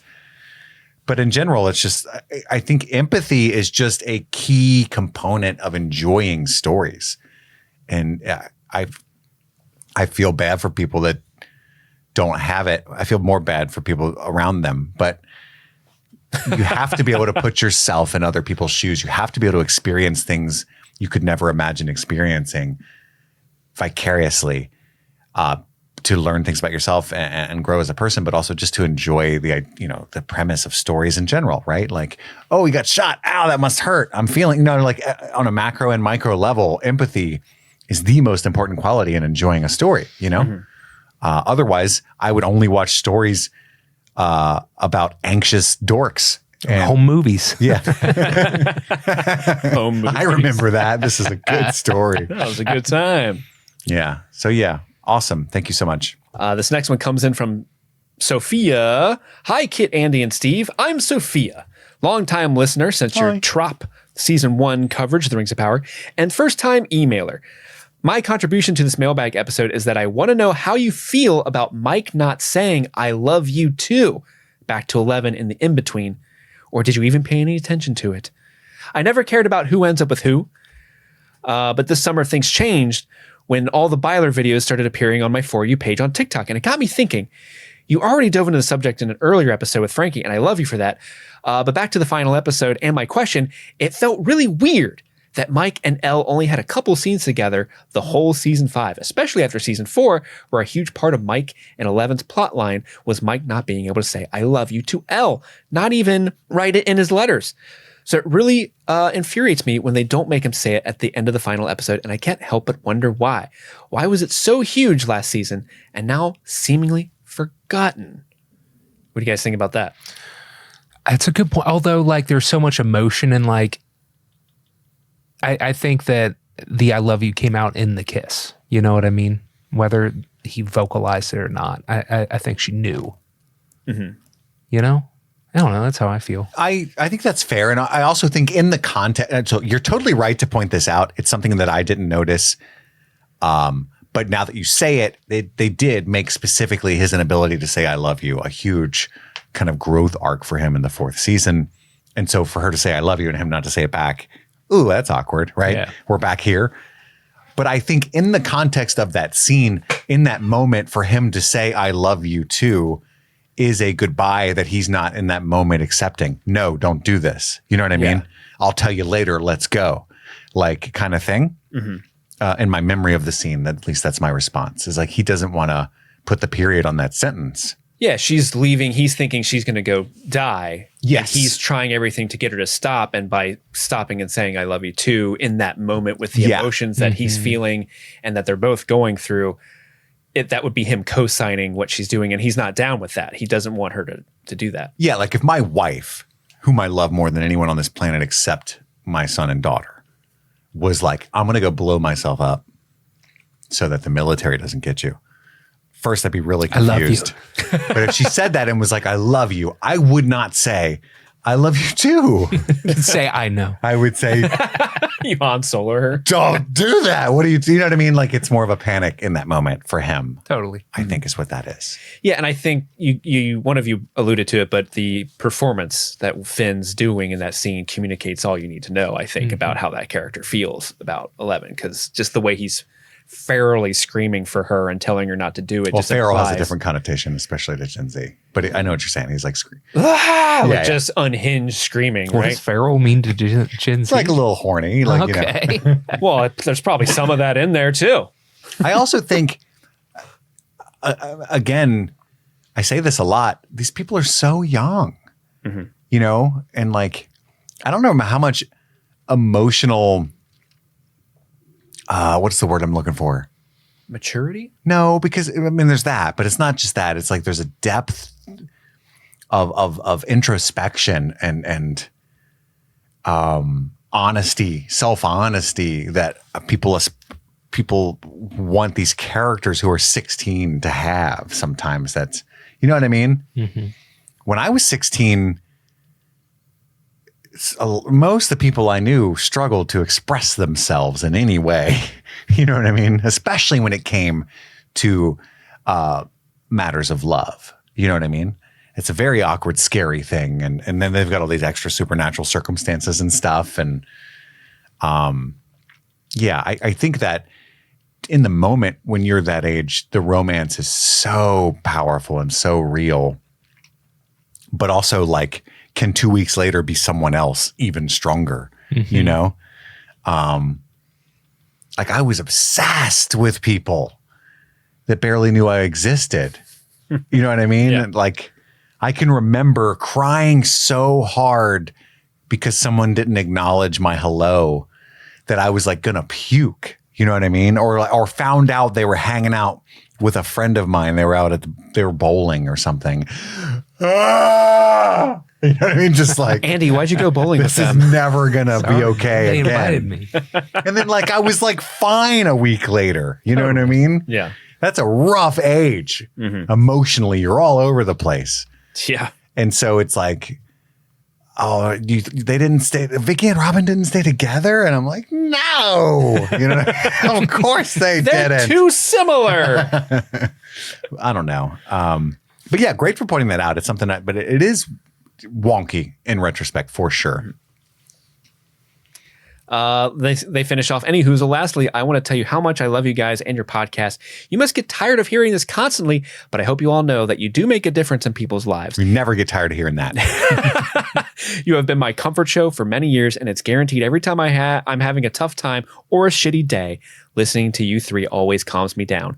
Your voices and dumb jokes feel like home. Hey. And I'm so happy that Andy has been back for some time now because I love his voice, and he's my favorite.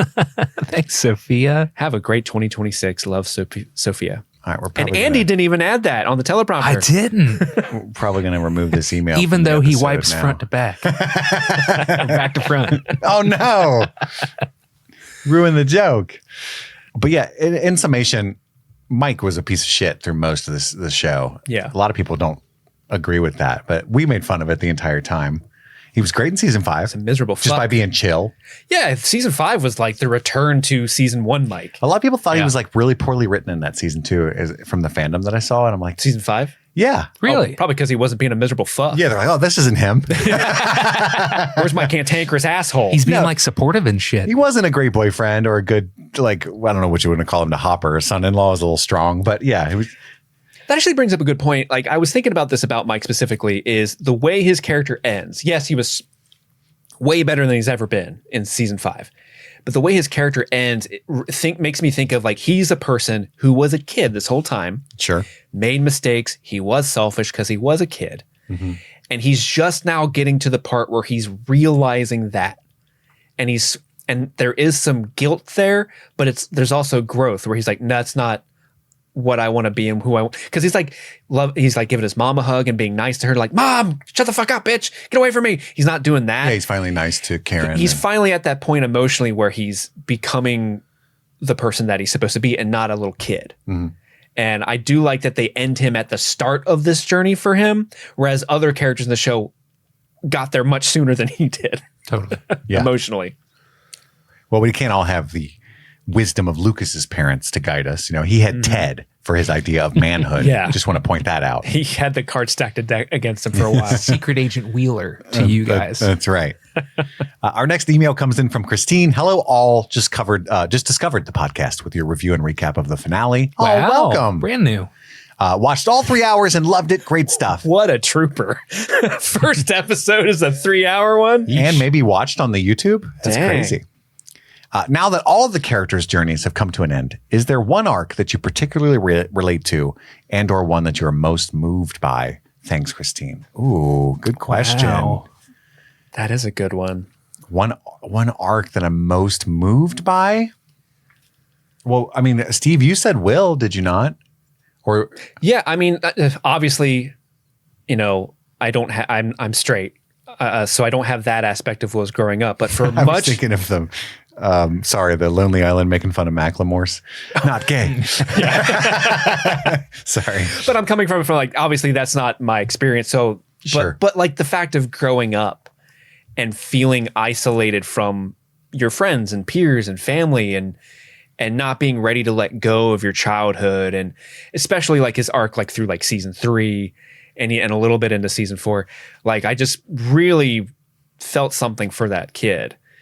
And I really like that character, and like a lot of, especially like earlier seasons, anything with Will, I was like very emotional and weepy towards because I just wanted to protect him because he reminded me of me when I was a little kid. And then, yeah, even in season 5, I was just happy that that character finally came and had his self-acceptance and was able to be his own person. And I love that about it. But I love Will. It's hard for me. Will is the closest analog to what my childhood was like, because they were the poors in the neighborhood, and I was extremely poor.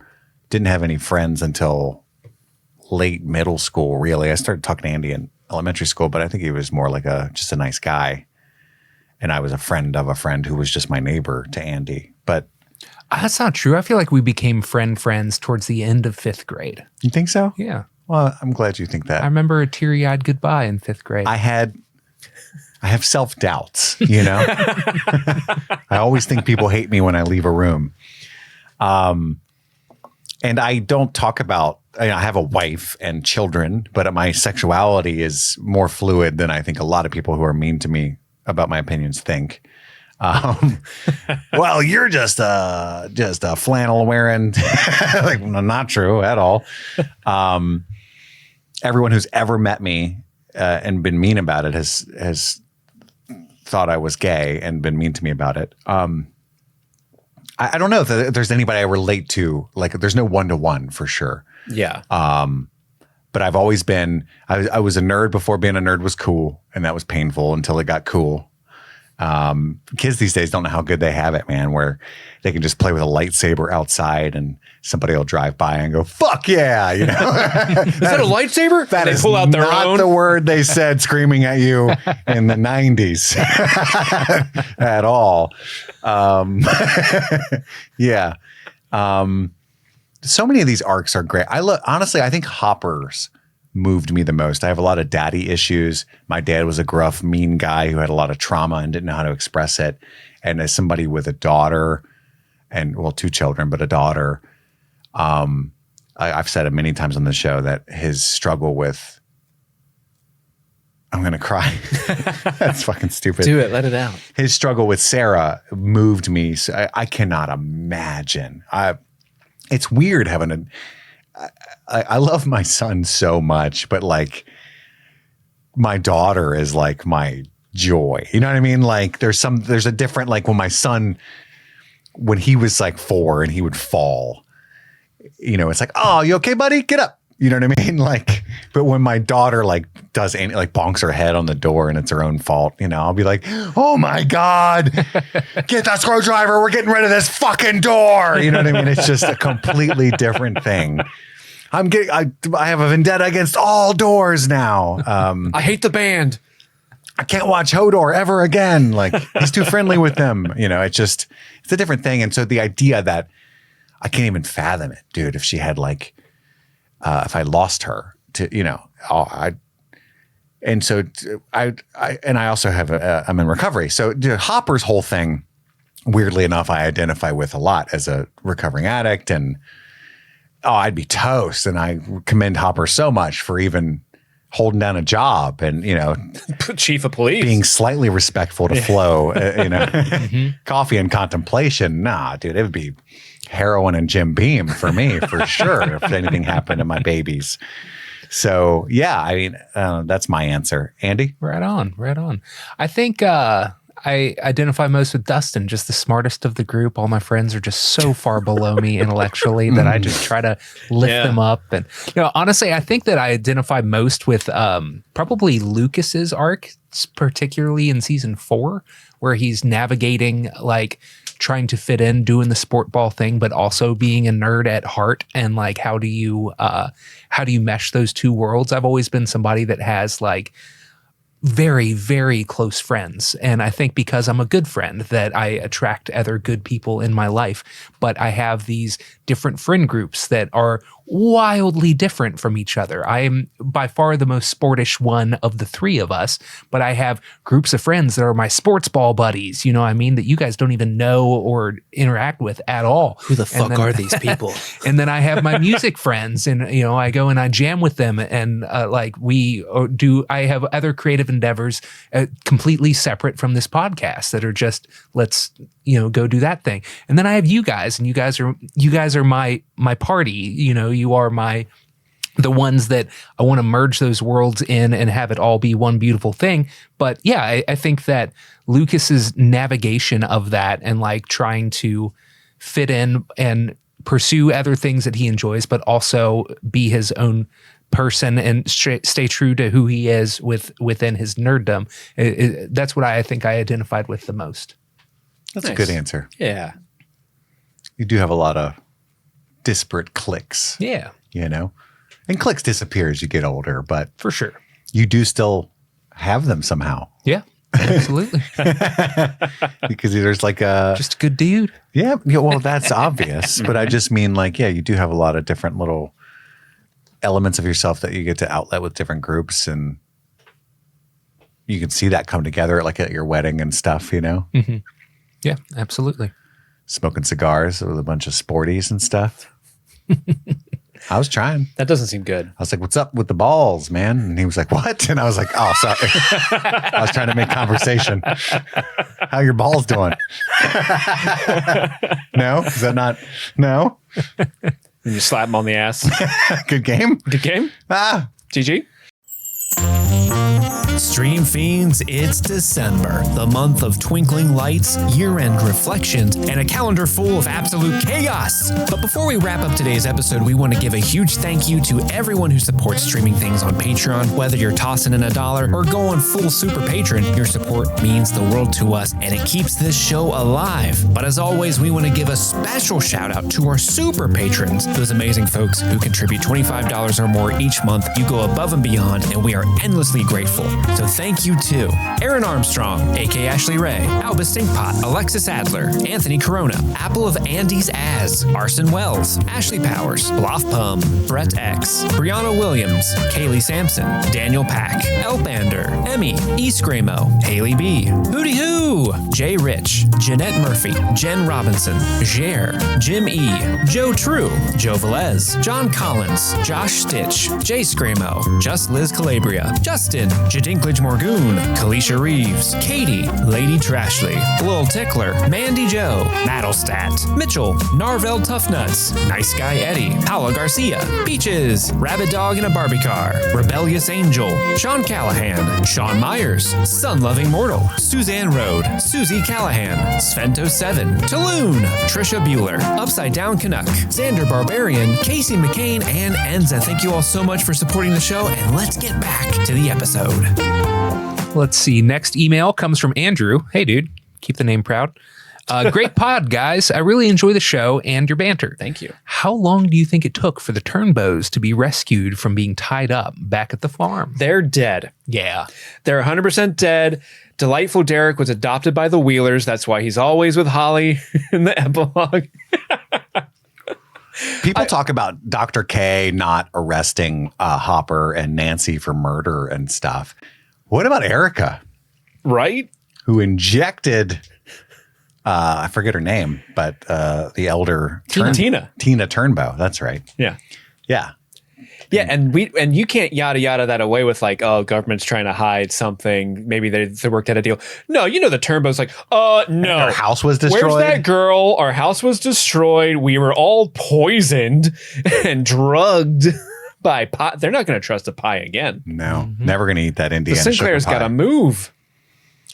How long it took? Well, it was only 2 days, right? From the poisoning until the end of the show.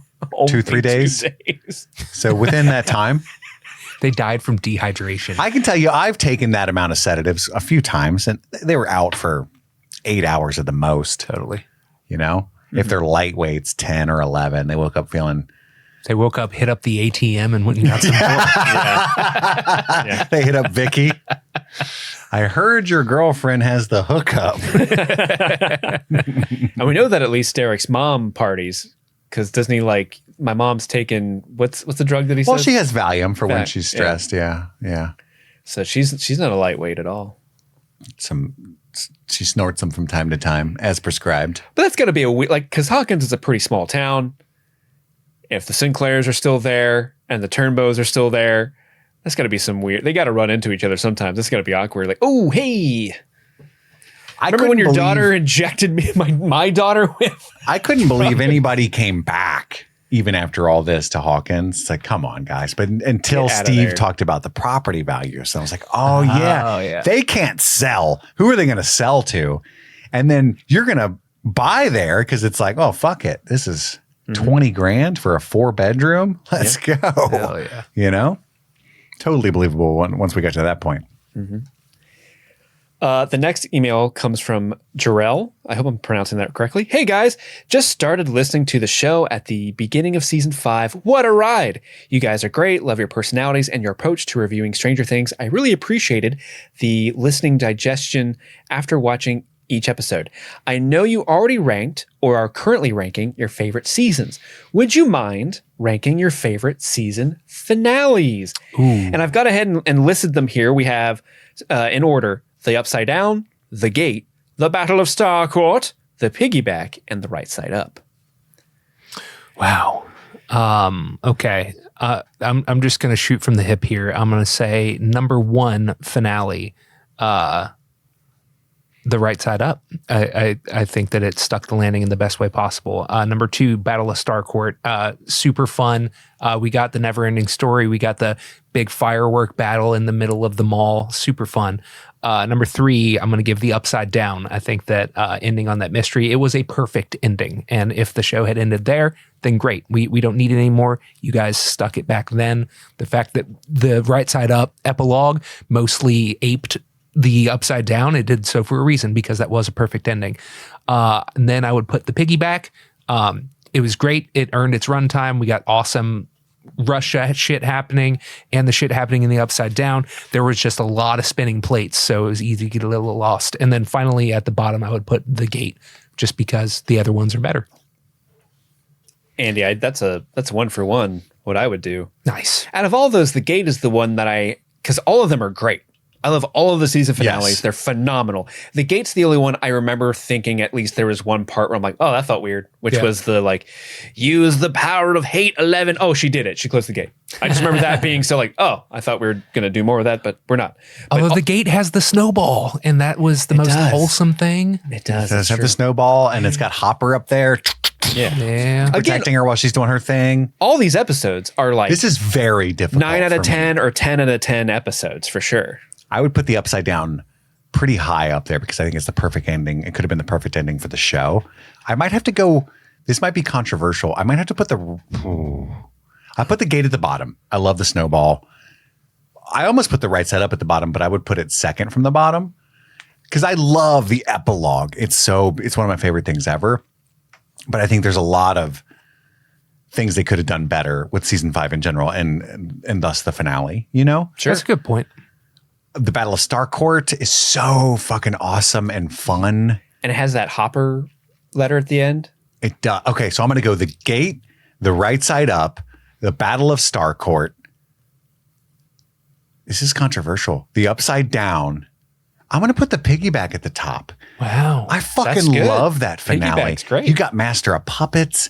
You got that journey montage. I think that the writing of the Piggyback, there are a lot of spinning plates, but this is, I think, why the finale of The Right Side Up feels so wonky. People say that, oh, the boss fight for Vecna was such a dud. It was only a couple minutes, and then people argue with them. They fought him for an hour. Technically, it just goes through all these different planes of existence.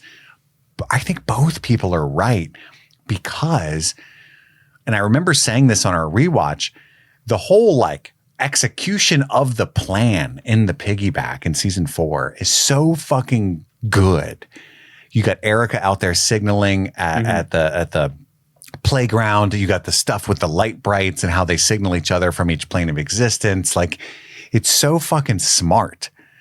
And then it's epic as Nancy comes up in there, you know, and it's so fucking good, dude. And then Eddie's like, oh, you're all sad about that. And like, and Max and Lucas, Erica, help. Like, oh God, it tears me apart. Right. Like, and it's so like, you're like Jason, crazy violent. Jason. Yes, exactly. And Jason, who I never noticed being ripped in half, is over there getting ripped in half. I think that finale is fucking incredible, man. Yeah. That's my ranking. That's a good ranking. I like that. All these are amazing. Yeah. We always say this and like sometimes we believe it, sometimes we don't. We're just being nice, but like any ranking is totally valid and because they're all so good as far as the finales go. Mm-hmm, mm-hmm. Our next question comes in from Sarah. Sarah. Hi. I'm a new listener and an even newer subscriber. Welcome. And I'm so glad I found you guys. I started listening when I began my Stranger Things rewatch a few months ago, and I've looked forward to your content ever since. Aww. My question, if you had to rank your top 5 Stranger Things episodes, God, shit. across all 5 seasons, what would they be? It's all hard. That's so much harder. Those finales. Steve didn't go ahead and list every episode here, though, like he did before. And I'm a stinker. I would have to include the Piggyback for all the reasons I just said. Would be on my top 5 for sure. Dear Billy is up there. Dear Billy for sure. The sauna test would be up there for me. I do like the sauna test. I can't just pick all the finales, right? I do want to have Piggyback. Let's do this. For the sake of fun discussion, let's omit finales. Oh, okay. That way we can shout out some of our other favorite episodes. I got to put E Pluribus Unum because I remember us going out of Mindy One. That was fun. The Vanishing of Will Byers, the very first episode, has to be up there. For sure. That is such a great start to a show. So that's definitely up there. Gotcha. Dear Billy. I think the Flayed ends with that awesome, like, all the townspeople are in the basement and they have that creepy old timey song playing, and that ending just fucking tickled me. Meet again. Yeah, don't know when, don't know where. And now Sorcerer fucking rocked, dude. Sorcerer rocks, yeah. So fucking cool when Will busts them powers out at the end. It's incredible. And like for that to be Mr. like What's it? the leave off before part 2, man. Okay. What about Lost Sister? Oh, for sure. Absolutely. Where's the one where is it The Spy where Bob Newby dies? Hold on. The episode before Lost Sister? It's the episode after Lost Sister. So the Mind Flayer. The Mind Flayer is when Bob dies, yeah. Okay. So the Mind Flayer is actually really, really great, yeah. I think, if I remember correctly, I think The Bite is really, really great as well. Because wasn't that the one that was like, this might be the best penultimate episode we've gotten so far? Oh, maybe. Because I think that was season 3 when that happened. I also would love to shout out the Hellfire Club, episode 1 of season 4. Yes, I was going to say that. Incredible. I think that's so like ultra violent compared to what we're used to with this show. And it's got the introduction of Eddie and like Joe Quinn is so fucking crushing it. I agree with you. And also, continuing with season 4, I think the massacre at Hawkins Lab is phenomenal because that's where at the very end you get the big reveal that Vecna is Henry. Yeah. And all that VH1 stuff. VH1 reveal. Brenner. Yeah. Okay. That was good. I hope that we didn't quite answer your question, but that's the best we could do. Yeah. We're just having fun here. In a pinch. We're just having fun. Andy. Yeah. Next email comes from Toby. Oh, He says, Toby. Hi, Andy, Steve, and Kit. Give us your elevator pitch for a Stranger Things spinoff. We've heard rumors of the Duffers continuing to dabble in this universe they have created. While they will likely shelve all the characters we've grown to know and love, we'd like to hear each of you pick a different Streaming Thing character and give us your pitch for a spinoff adventure. Happy streaming, Toby-Wan Kenobi. Toby-Wan Kenobi. Toby-Wan. Finest weed in the South Farthing. Now that's a name I've not heard in a long time. Now he did say pick a different Streaming Thing character and not Stranger Thing character. He did. Oh, okay. I mean, that opens up a lot. A whole lot. But do you think he meant Stranger Things? Oh, well, just hear me out. We have an opportunity here for like Celebrimbor to show up in Hawkins and say hello and just fucking wreck house. He gets the powers and he fucking rips the Mind Flayer into itty bitty little bits. Celebrimbor, why don't you come hang out with me and the Nina? Do you want to see some kids fight? It's pretty cool. But yeah, spinoff. I feel like Murray was such a beloved character that like there's a million things that you could, him with his investigative journalist mind could uncover some other, wonky craziness going on in the world. And like, I feel like it'd be easy to write him into it. So let's find one that's a little bit harder. I want to see Ted. I want Secret Adventures of Ted. We've seen the actor like rocking his silver fox look now. Give me that. Give me like what if mid 90s, early 2000s Ted? What if it's, now hear me out on this, Andy. What if it's 5 seasons of Ted Wheeler Show, but it's what Ted was doing during all 5 seasons of Stranger Things, but he was secretly helping everyone out and no one knew it. Oh yes, dude. Like all the quote unquote plot holes from the show were actually Ted in the background doing the heavy lifting that no one saw. But it's more like a Married with Children multi-camera sitcom with laugh track of him at the house. Yeah. I think the investigative journalist thing would be much more entertaining and sell a lot better if it's Nancy. For sure. I think and Robin. If there is like a 90s era spinoff with a different adventure with only one cameo from this show, I would hope it would be Erica. But I think Murray is a very likely candidate to kind of pop in and out of other iterations, He's like the Nick Fury of the STU. Yeah. The stew. But an STU is something that seems like you'd get checked. So I don't That's really what Steve like Harrington's teaching kids about at school. Or Steve would be another. Bad News Bears. Bad News Bears, Steve. Or yeah. But like, I would love it. Yes. Steve Harrington's coaching adventures, but like a Mighty Ducks version where it's not baseball. It's quack, it's quack, quack, quack. All But they're right. going bat, bat, bat, and he's spinning that bat. Oh, okay. I love it. But he has a baseball bat at the hockey game. Yeah. Because you're a fucking idiot. Or he's like Casey Jones. He just has them all. He just got. And Ted's there with his golf club. Like, what are we playing? Four. What'd you say? 4. Oh, I thought you called me a whore. Language.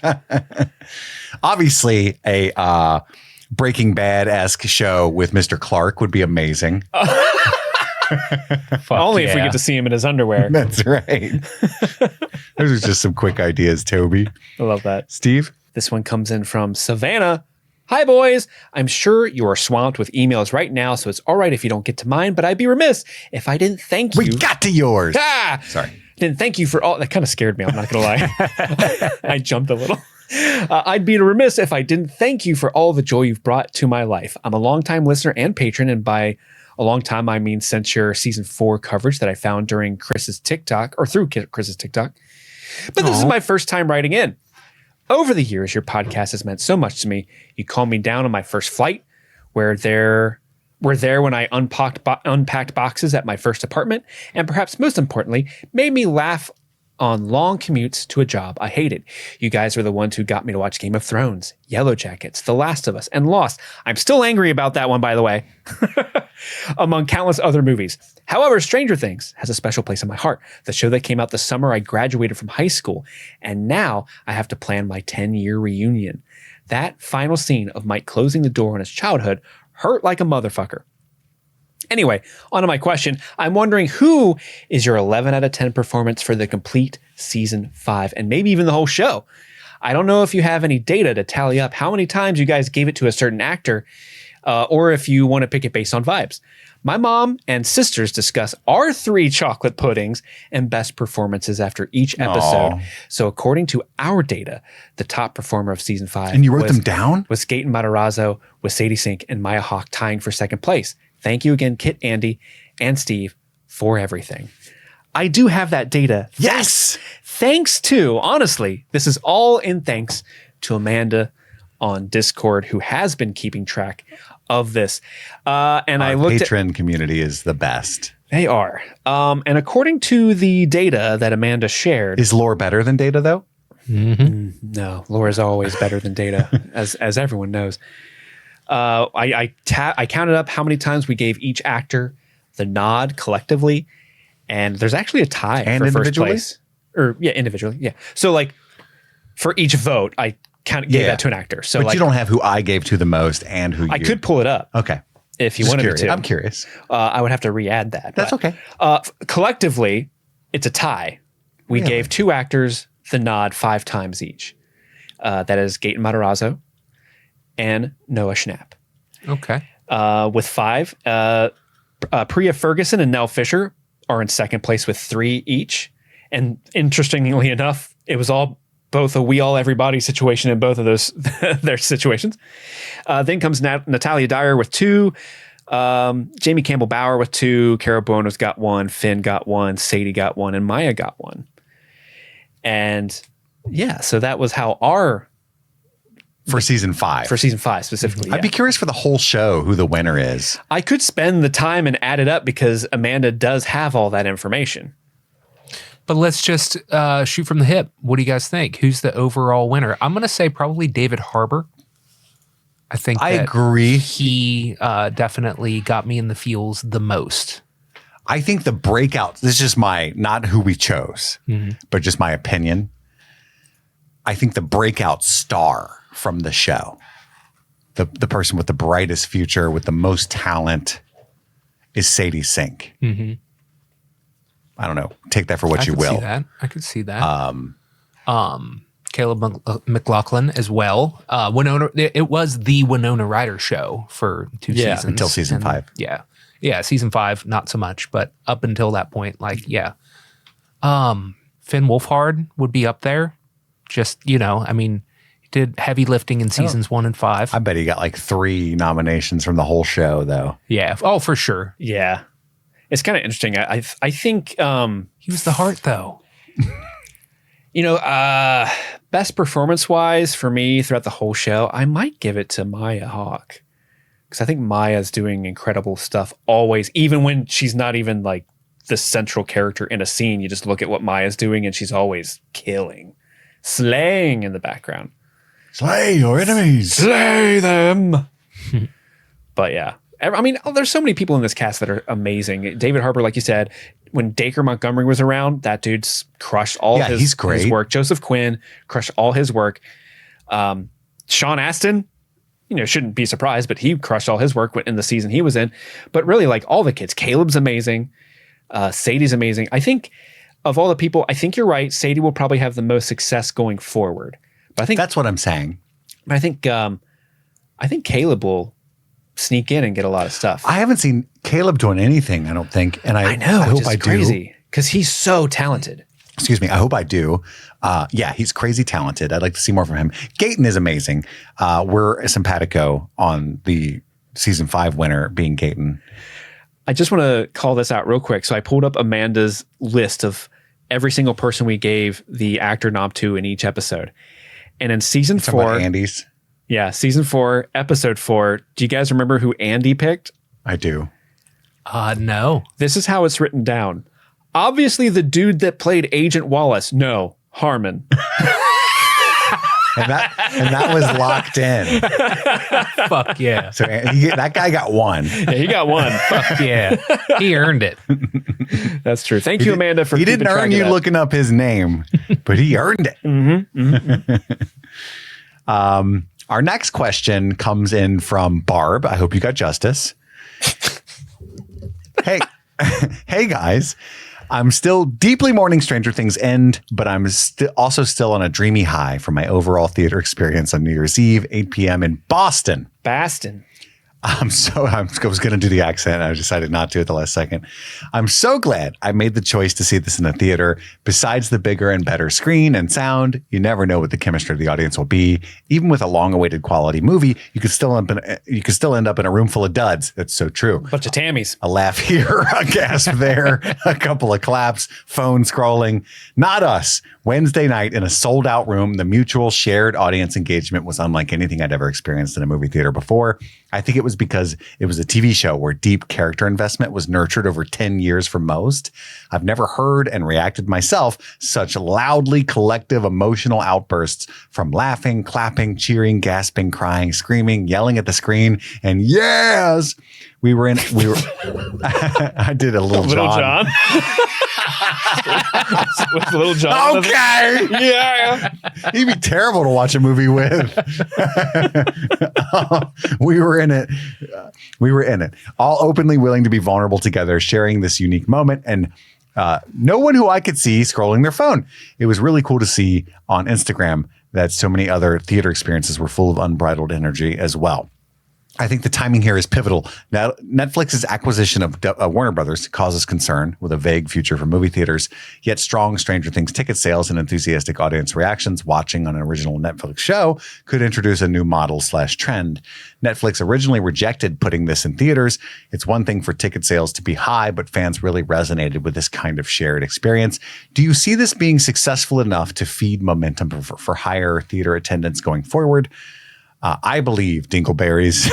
Yes. What? That was me. I had the Dingleberries. Oh, he's messing with the prompter again. Damn it, Barb! I was mad at you for a second, Barb. Why did you call us Dingleberries? It's not even an inside joke.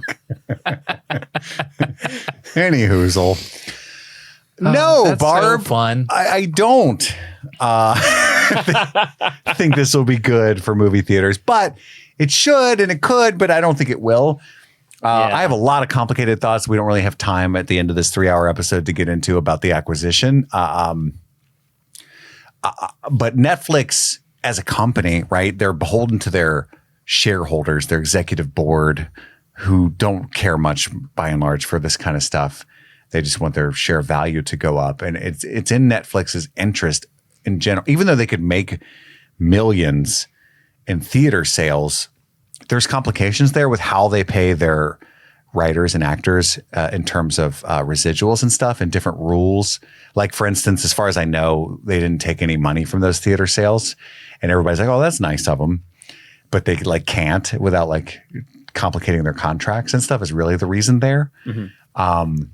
And so they ended up giving like free concessions to a lot of the theaters and stuff. And it looked really nice, but there's like kind of write-off reasons for that stuff, right?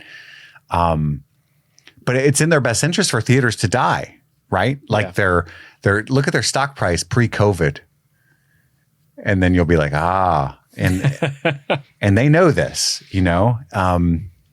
They have said when they acquire Warner Brothers that they will keep a theatrical release model for the Warner Brothers movies. For like a very obscure number of days, like for 17 days. But now they're talking about 17 days. And, you know, that's the windows have already been so short in recent years. And I believe in theaters. I love the theatrical. I saw over 100 movies in theaters last year. So you're preaching to the choir here. Don't take me wrong. Like I love going to the theater and I will always love it. I do think it'll become a more rarefied event experience in the next decade or so, in the same way that we still go to the theater. People still watch things on stage, but it's very expensive and not that many people do it. Yeah. And I worry that that is the future of theatrical movies.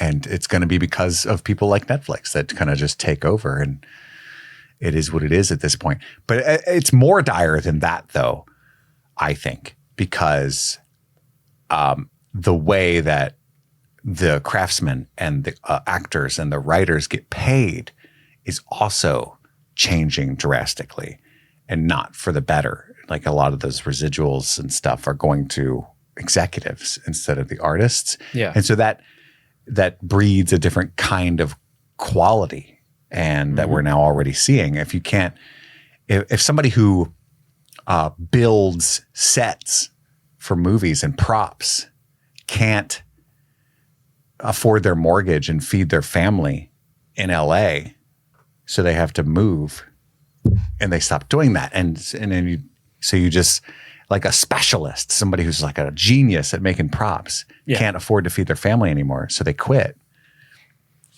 That changes everything for the future. You know, now you're just, we'll just do it digitally. And it changes everything. You know, you don't get John Carpenter's The Thing if the guy who makes the Goop can't pay his mortgage. You know what I mean? Pay the Goop guy.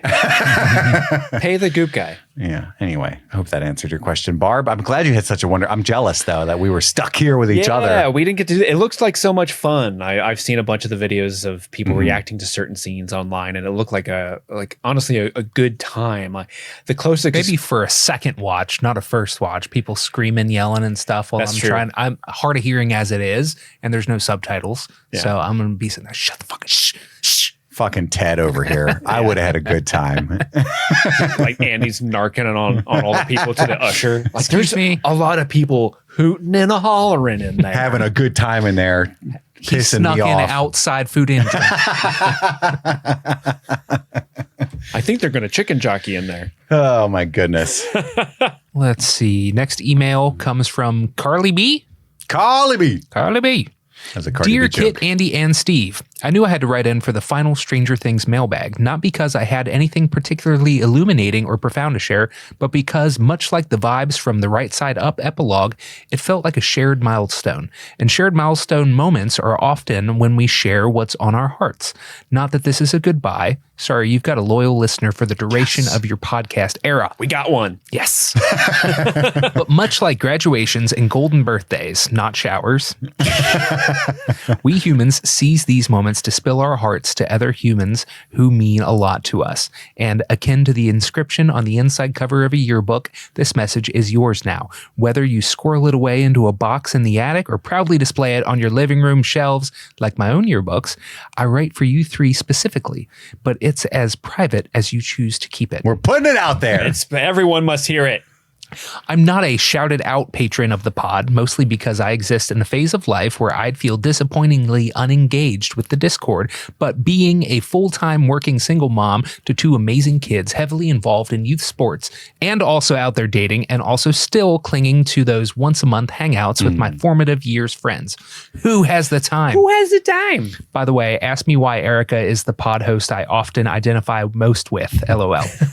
But I am a longtime listener whose life has been touched by your individual shared journeys, while also navigating similar yet different highs and lows of life myself. Career shifts, divorce, finding love again, enjoying the hell out of Jurassic World Rebirth, despite the haters and it's objectively silly plot. It's a good movie. It is. Much like Bastion with Atreyu, I was with y'all when Kit Laser was born essentially out of a I'm doing it for the plot, but also this is who I am now gag.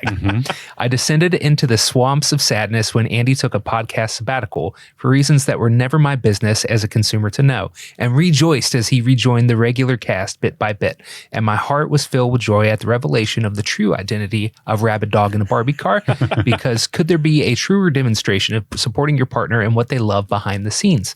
In dark chapters of my own story, you guys reminded me I too love love. I love love. And gave me hope that my path could also follow a similar trajectory. I've learned through my time with both Stranger and streaming things that my inner nerd was not something to simply be tolerated, but truly celebrated and valued.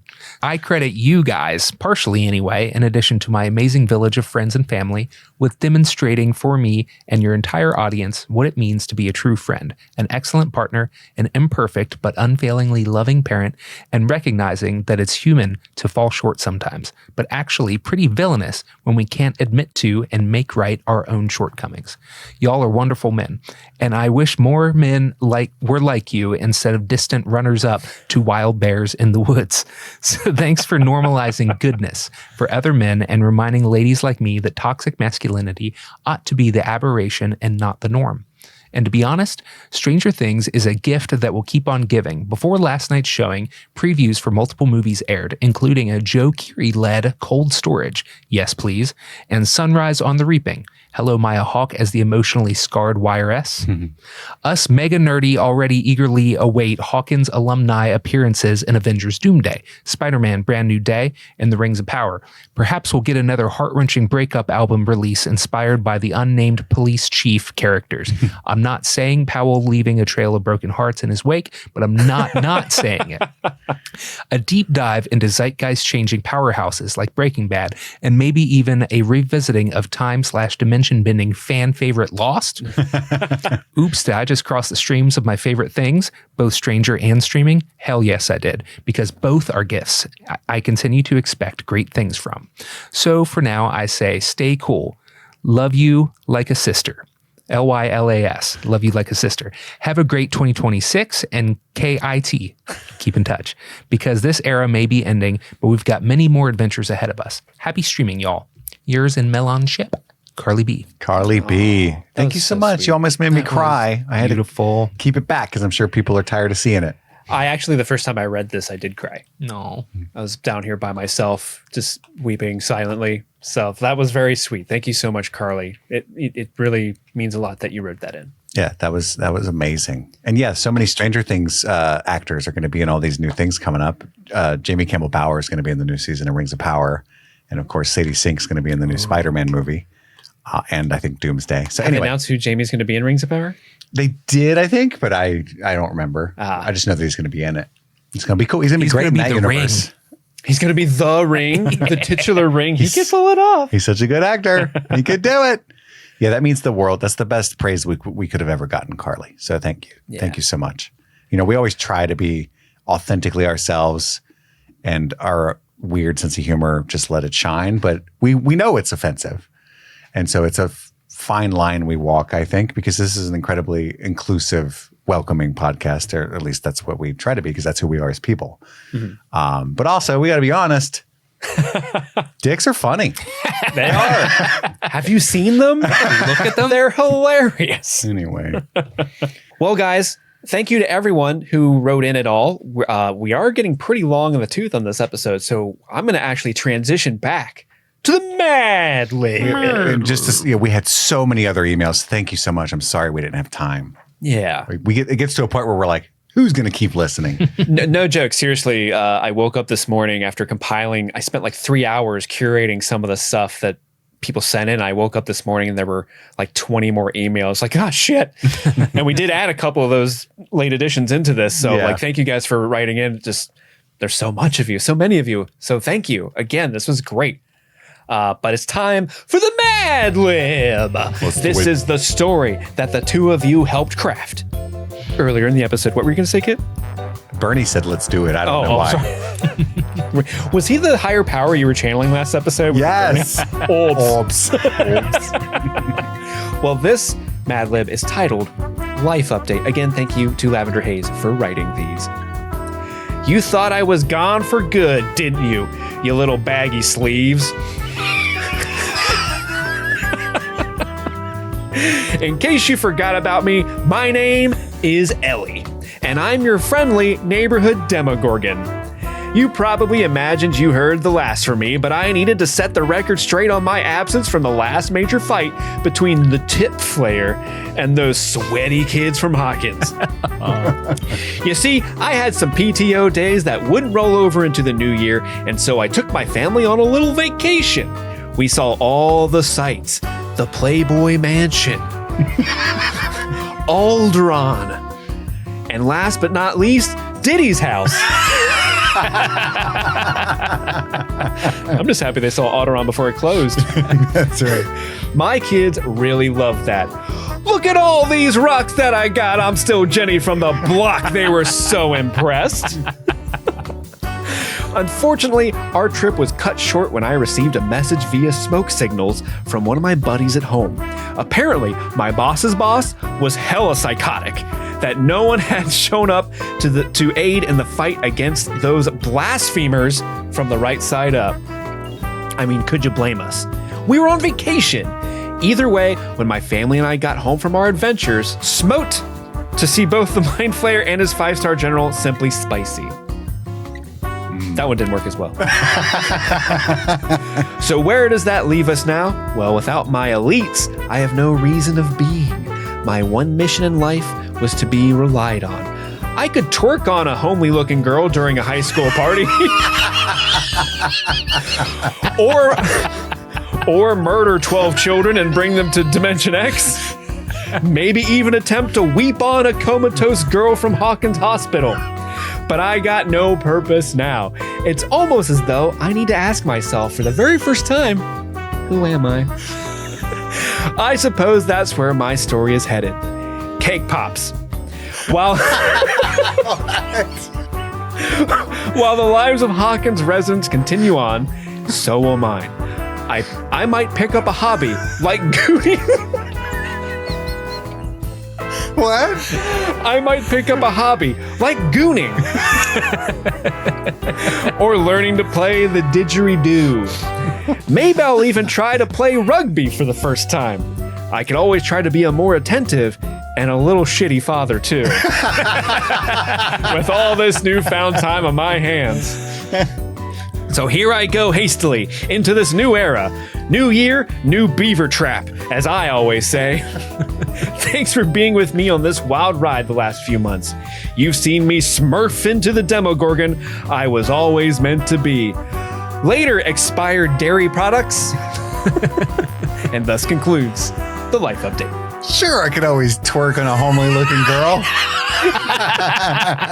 Or murder 12 children. That's the options we all have. I took my family to Diddy's house. What a good final Stranger Things Mad Lib. Thank you. It's Lavender Haze. Oh, thank you guys for listening. To all who made it this far, you're probably a true fan, so definitely get excited for our Night of the Seven Kingdoms coverage. And don't forget that over on the Patreon, now that Game of Thrones is over, all 8 seasons, we're going to be starting Breaking Bad. We also have 2 bonus movies every single month voted on by the patrons. They're always pretty random, so that's fun times 2. And it's all the time we have for right now. My name is Kit. I'm Andy. And I'm Steve. And this was Streaming Stranger Things one last time. Happy streaming. Later, babies.